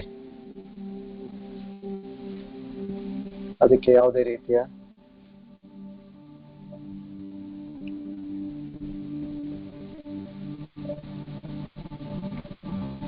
ಕೊಡೋದು ಬೇಡ. ಅದು ಬರ್ಲಿ, ಹಾಗೆ ಹೋಗ್ಲಿ.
ಈ ಕ್ಷಣದಿಂದ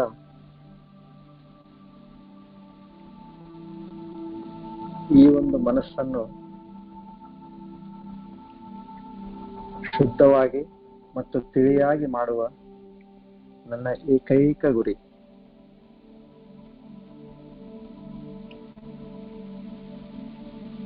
ಪ್ರತಿಯೊಂದು ಕಾರ್ಯವನ್ನು ನಾನು ಆ ಭಗವಂತನಿಗೆ ಅರ್ಪಣೆ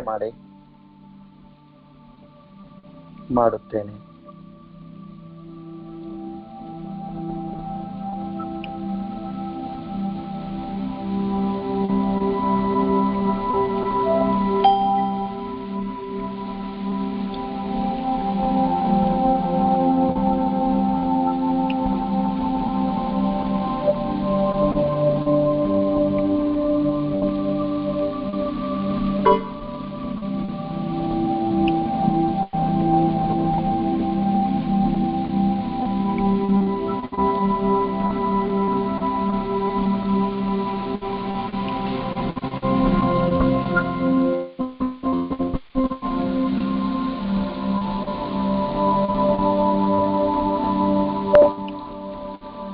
ಈಗ ನಿಧಾನವಾಗಿ ಅಂಗೈಯನ್ನು ಉಜ್ಜಿ ಕಣ್ಣಿನ ಇಟ್ಕೊಂಡು ನಿಧಾನಕ್ಕೆ ಕಣ್ತೆಗೆಯಿರಿ.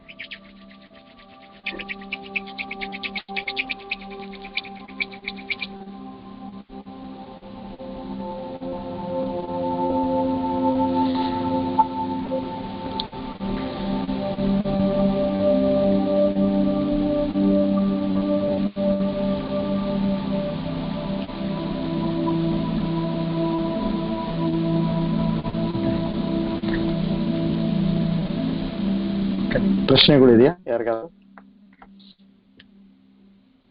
Q&A ಆನ್ ಮಾಡ್ತೀನಿ ನಾನು.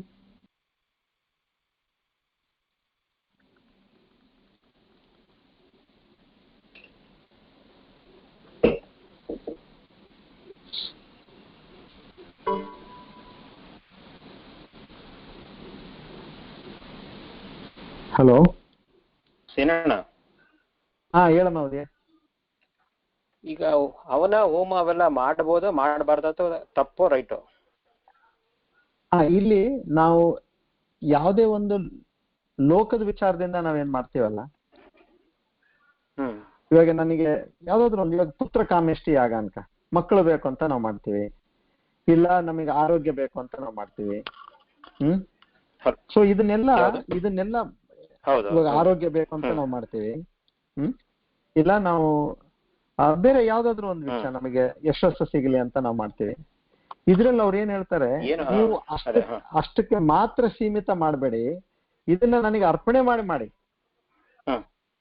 ಅದನ್ನು ಕೂಡ ನನಗೆ ಅರ್ಪಣೆ ಮಾಡಿ. ಇಲ್ಲಮ್ಮ, ನಾವು ಮಾಡೋದು ಏನೈತೆ, ಅರ್ಪಣೆ ಭಾವನೆ ಇರೋದಿಲ್ಲ ನಮಗೆ. ಅದು ಏನ್ ಬೇಕೋ ಅದನ್ನಷ್ಟೇ ನಾವು ಸಂಕಲ್ಪ ತಗೊಂಡ್ ಮಾಡ್ತೀವಿ.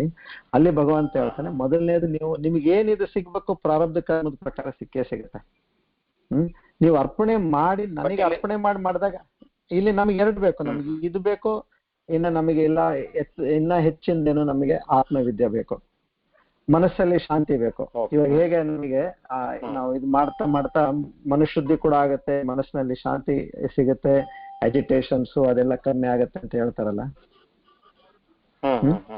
ಸೊ ಆ ರೀತಿ. ಸೊ ಹೈಯರ್ ಯಾವ್ದು ನೋಡೋದು, ನಮಗೆ ಜಾಸ್ತಿ ಬೆನಿಫಿಟ್ ಯಾವ್ದಿದೆ ಅಂತ ನಾವು ನೋಡೋದು. ನೀನ್ ಇದನ್ನು ಮಾಡು, ಯಾವ್ದು ಮಾಡೋದಿದೆ ಇದ್ರಲ್ಲೇ ಇರಬೇಡ. ನೀನು ಮಾಡಿದ್ದನ್ನ ಪ್ರತಿಯೊಂದು ಕಾರ್ಯವನ್ನು ನೀನು ಇಲ್ಲೇನು ಅವ್ರು ಹೇಳಿದ್ರು, ನೀವೆಲ್ಲ ಇಷ್ಟೆಲ್ಲ ಮಾಡಿದ್ರಿ, ಇಲ್ಲಿ ನಾನು ಹೇಳಿ ಬಂದೆ. ಇಲ್ಲಿ ಪರಮಾತ್ಮ ಹೇಳಿದ್ರೆ ನೀನ್ ಕೇಳಿದೆ ಅದನ್ನ, ಮತ್ತೆ ಅದನ್ನ ನಿನಗೇನ್ ಸಿಗ್ಬೇಕು, ಅದ್ರ ಹೋಮಕ್ಕೆ ನಿನಗೇನ್ ಫಲ ಸಿಗ್ಬೇಕು, ಸಿಕ್ಕೇ ಸಿಗುತ್ತೆ. ಮತ್ತೆ ನೀನು ಉದ್ಧಾರ ಆಗದ್ ಯಾವಾಗ? ಜೀವನ ಎಲ್ಲ ಇದೇ ಆಯ್ತಲ್ಲ. ನೀನು ಇದು ಬೇಕು ಅದು ಬೇಕು ಅಂತೆಲ್ಲ ನೀನ್ ಮಾಡಿದೆ. ಇಷ್ಟಕ್ಕೆ ನಿನ್ನ ಒಳ್ಳೆ ಕಾರ್ಯ ಮಾಡೋದು ಸೀಮಿತ, ನಿನ್ನ ಒಂದು ವಾಂಟ್ಸ್ ರಿಕ್ವೈರ್ಮೆಂಟ್ಸ್ ಗೆ ಮಾಡ್ಬೇಡ. ಇದ್ರ ಹೆಚ್ಚಿನ ಒಂದಿದೆ, ಆತ್ಮವಿದ್ಯಾ ಅಂತ ಏನಿದೆ ಅದ್ರ ಕಡೆ, ಆತ್ಮಜ್ಞಾನದ ಕಡೆ. ಅದಕ್ಕೆ ಅಡ್ಡ ಏನ್ ಬರ್ತಾ ಇದೆ, ನಮಗೆ ಮನಃಶುದ್ಧಿ ಇಲ್ಲ. ಈ ಕಾರ್ಯ ನೀನು ಇದನ್ನು ಮಾಡು, ಎರಡು ಸಿಗುತ್ತಲ್ಲ ನಿನ್ಗೆ ಭಗವಂತಂಗೆ ಅರ್ಪಣೆ ಮಾಡಿದ್ರೆ. ಓಕೆ ಅಮ್ಮ, ಹರಿ ಓಂ. ಓಕೆ ಹರಿ ಓಂ.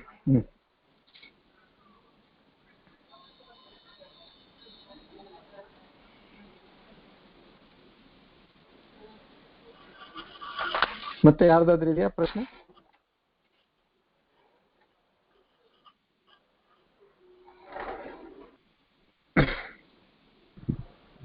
ನಮಸ್ಕಾರ. ಹಲೋ, ನಮಸ್ಕಾರ ರಾಧಾಕೃಷ್ಣನ್ ಅವರೇ. ನನಗೆ ಒಂದು ಶ್ಲೋಕ 32 ಒಂದು ಕ್ವಶನ್ ಇದೆ. ಹೇಳಲ್ಲ. Pandavas R followers of dharma. ಹೌದ್ರಿ. In spite of this Arjuna is not convinced to take up the fight. ಯಾಕೆ? ಒಂದು ಅದೇ ಆ ಕ್ಷಣದಲ್ಲಿ ಅವನಿಗೆ ಹೇಳಿ. ನೆಕ್ಸ್ಟ್ ನಮ್ಮ ಲೆಸನ್ ಏನು ಇದರಲ್ಲಿ? ಈಗ ಕ್ಯಾನ್ ವಿ ಕಾಂಪ್ರಮೈಸ್ ಆನ್ ಅಧರ್ಮ when there is a lot of damage or destruction likely because of our stand against adharma?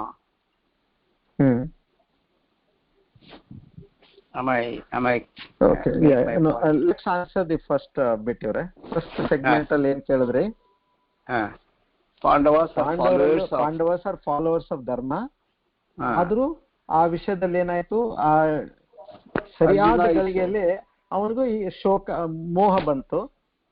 ಮೋಹ ಇಸ್ ರಾಂಗ್ ಅಂಡರ್ಸ್ಟ್ಯಾಂಡಿಂಗ್. ಇಷ್ಟ ಯಾವಾಗ ಅವ್ರ ಗುರುಗಳನ್ನ ಮತ್ತೆ ಅವರು ಇವ್ರನ್ನ ಭೀಷ್ಮ ಪಿತಾಮಹನ್ ನೋಡಿದ್ರು, ಅವನಿಗೆ ಸಂಪೂರ್ಣ ಅಂಡರ್ಸ್ಟ್ಯಾಂಡಿಂಗೇ ತಪ್ಪಾಗ್ಬಿಡ್ತು ಅವನಿಗೆ. ಅಲ್ಲಿ ಇವಾಗ ನೀವೊಂದು ಡಾಕ್ಟರ್ ಅನ್ರಿ, ನೀವು ಒಳ್ಳೆ ಸರ್ಜನ್. ನಿಮ್ಮ ಹತ್ರ ಏನಾಯ್ತು, ನಿಮಗ್ ಗೊತ್ತಾಗ್ಲಾರ್ದಾಗೇನೆ ನಿಮ್ಮ ಮಗನೇ ಪೇಷಂಟ್ ಆಗಿ ಬಂದ ಅಂದ್ರೆ ನಿಮ್ಗೆ ಗೊತ್ತಿಲ್ಲ. ಅದು ನೀವು ಅಲ್ಲಿ ಆಪರೇಷನ್ ಥಿಯೇಟರ್ ಅಲ್ಲಿ ನೋಡ್ತೀರಾ. ನೋಡಿ ಅವಾಗ ಏನಾಯ್ತು, ನಿಮಗೆ ಅದೇನು ನೈಫ್ ಇದೆ ಕೈ ಅಳ್ಳಾಡಕ್ ಶುರು ಮಾಡುತ್ತೆ. ಯಾಕೆ? ನಿಮ್ ಮಗ ಅಲ್ಲ, ಕೊಯ್ಲಿಕ್ಕೆ ಆಗಂಗಿಲ್ಲ. ನೀವು ಅಲ್ಲಿ ಮಗ ನೋಡ್ತಾ ಇದ್ದೀರಿ, ನೀವಲ್ಲಿ ನೋಡ್ಬೇಕಾದ್ರೆ ಇವಾಗ ಹೇಗೆ ಯುದ್ಧದಲ್ಲಿ ಎದುರುಗಡೆ ವಾರಿಯರ್ನೇ ನೋಡ್ಬೇಕಲ್ಲ ಅವನು. ಅವ್ರು ಯಾರು, ಸಂಬಂಧ, ಅದು ಇದು ರಾಂಗ್ ಅಂಡರ್ಸ್ಟ್ಯಾಂಡಿಂಗ್. ಧರ್ಮದವ್ರಿಗೆ ಬರ್ಲಿಕ್ಕೆ ಸಾಧ್ಯ ಉಂಟಲ್ಲ ರಾಂಗ್ ಅಂಡರ್ಸ್ಟ್ಯಾಂಡಿಂಗ್. ರಾಂಗ್ ಅಂಡರ್ಸ್ಟ್ಯಾಂಡಿಂಗ್ ಅಂತ ಅವನಿಗೆ ಹೇಗೆ ಡಾಕ್ಟರ್ ಪೇಷಂಟ್ ಸಹಜ ಅಲ್ಲ. ಎಮೋಷನಲ್ ಒಂದು ಅಟ್ಯಾಚ್ಮೆಂಟ್ ಇರುತ್ತಲ್ಲ. ಸಡನ್ ಆಗಿ ಎಲ್ಲೋ ಒಂದು ಇದಾಗಿರ್ಬೋದು, ಯಾವ್ದೋ ಆಗಿತ್ತು, ಕರ್ಕೊಂಡ್ ಬಂದ್ಬಿಟ್ಟು ಅಂದ್ರೆ ಅವಾಗ ಏನಾಯ್ತು, ನಿಮಗೆ ನಿಮಗೆ ಕೈ ನಡ್ಗಕ್ ಶುರು ಆಗುತ್ತೆ. ನಾನು ಹೇಗ್ ಮಾಡ್ಲಾ, ಮಗನ್ನ ನೋಡ್ತಾ ಇದ್ರಿ, ನೀವು ಅಲ್ಲಿ ರೋಗಿನ ನೋಡ್ತಾ ಇಲ್ಲ. ಅದೇ ಬೇರೆ ರೋಗಿ ಬಂದ್ರೆ ನಿಮ್ಗೆ ಏನು ಆಗೋದಿಲ್ಲ. Good example, correct. ಇವಾಗ ಸೆಕೆಂಡ್ ನೀವೇನಂದ್ರಿ? ಸೆಕೆಂಡ್, ನಾವು ಇದು ಕಾಂಪ್ರಮೈಸ್ ಮಾಡಬಹುದಾ ಅಧರ್ಮಕ್ಕೆ? when we are actually finding the lot of damage or destruction is going to happen because of our stand against adharma. Can we compromise actually? ಇಲ್ಲ ರೀ, ಅದಕ್ಕೆ ಅಧರ್ಮಕ್ಕೆ compromise ಇಲ್ಲ ಅಂತ. ಇವಾಗ ಇಲ್ಲೇ ಭೀಷ್ಮಾಚಾರ್ಯರದು ಅವ್ರು ಹೇಳ್ತಾರಲ್ಲ, ನಿಮ್ ಪಿತಾಮಹನೇ ನೋಡಪ್ಪ, ಅವನು ಯಾವಾಗ ಗುರುಗಳು ಹೇಳ್ತಾರೆ ಮದುವೆ ಮಾಡ್ಕಂತಂದ್ರೆ ಅವ್ರ ಗುರುಗಳು ಮಾತನವ್ರು ಇದ್ ಮಾಡ್ತಾರಲ್ಲ. ಅಲ್ಲಿ ಧರ್ಮ ಶಿಷ್ಟಾಚಾರ ಅವ್ರದ್ದೇನಿತ್ತು, ನಾನು ಈ ರೀತಿ ಇದನ್ನ ವಾವ್ ತಗೊಂಡಿದ್ದೀನಿ, ಪ್ರತಿಜ್ಞೆ ಮಾಡಿದ್ದೀನಿ, ಸೊ ನಾನು ಅದನ್ನೊಂದು ಶಿಷ್ಟಾಚಾರ ಅದನ್ನ ನಡೆಸ್ಕೊಡ್ಬೇಕು ನಾನು. ಅಂತಂದ್ರೆ ಈ ಧರ್ಮ ಬಿಟ್ಬಿಡೋ ಅಂತಂದ್ರೆ ಇಲ್ಲಿ ನೀವು ಇದನ್ನ ಕಮ್ಮಿ ಮಾಡ್ರಿ, ಅಲ್ಲಿ ಜಾಸ್ತಿ ಮಾಡ್ರಿ, ಸೊ ಇದೇ ಮಾಡ್ತೀರಾ? I think you have to follow. You have to. ನನಗೆ ಆಕ್ಚುಲಿ ಪರ್ಸನಲ್ ಎಕ್ಸ್ಪೀರಿಯನ್ಸ್ ನಲ್ಲಿ ಇದೊಂದು ಪ್ರಶ್ನೆ ಬಂತು, ಸೊ ಅದಕ್ಕೆ ನಾನು ಶೇರ್ ವಿತ್ ಯು. ಎಷ್ಟೊಂದ್ ಕಡೆ ಆತರ ನಾವು ಕಾಂಪ್ರಮೈಸ್ ಮಾಡೋ ಪರಿಸ್ಥಿತಿಗಳು ಬರ್ತವೆ. Thank you. ಬಹಳ ಸಂತೋಷ. ನಮಸ್ಕಾರ. ಅಡಿಗೆ ಸರ್ ಮತ್ತೆ ಯಾರಿಗಾದ್ರೂ ಪ್ರಶ್ನೆ ಇದೆಯಾ?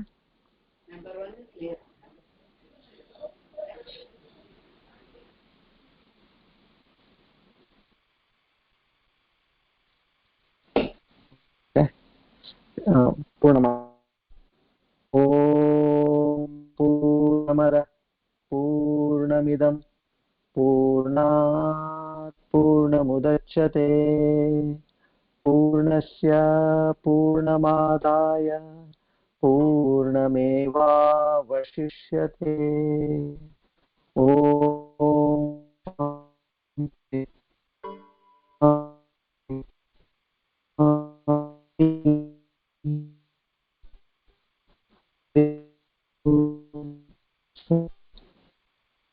ಚಿನ್ಮಯ ಸದ್ಗುರವೇ ನಮಃ. ಶ್ರೀಕೃಷ್ಣಾರ್ಪಣಮಸ್ತು.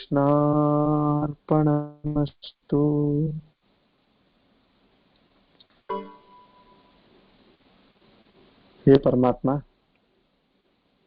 ಈ ಕ್ಷಣದಿಂದ ನಾನು ಪ್ರತಿಯೊಂದು ಕಾರ್ಯ ಕೃತ್ಯ ನಿನ್ನ ಸೇವೆ, ನಿನ್ನ ಅರ್ಪಣೆಗಾಗಿ ನಾನು ಮಾಡ್ತೇನೆ.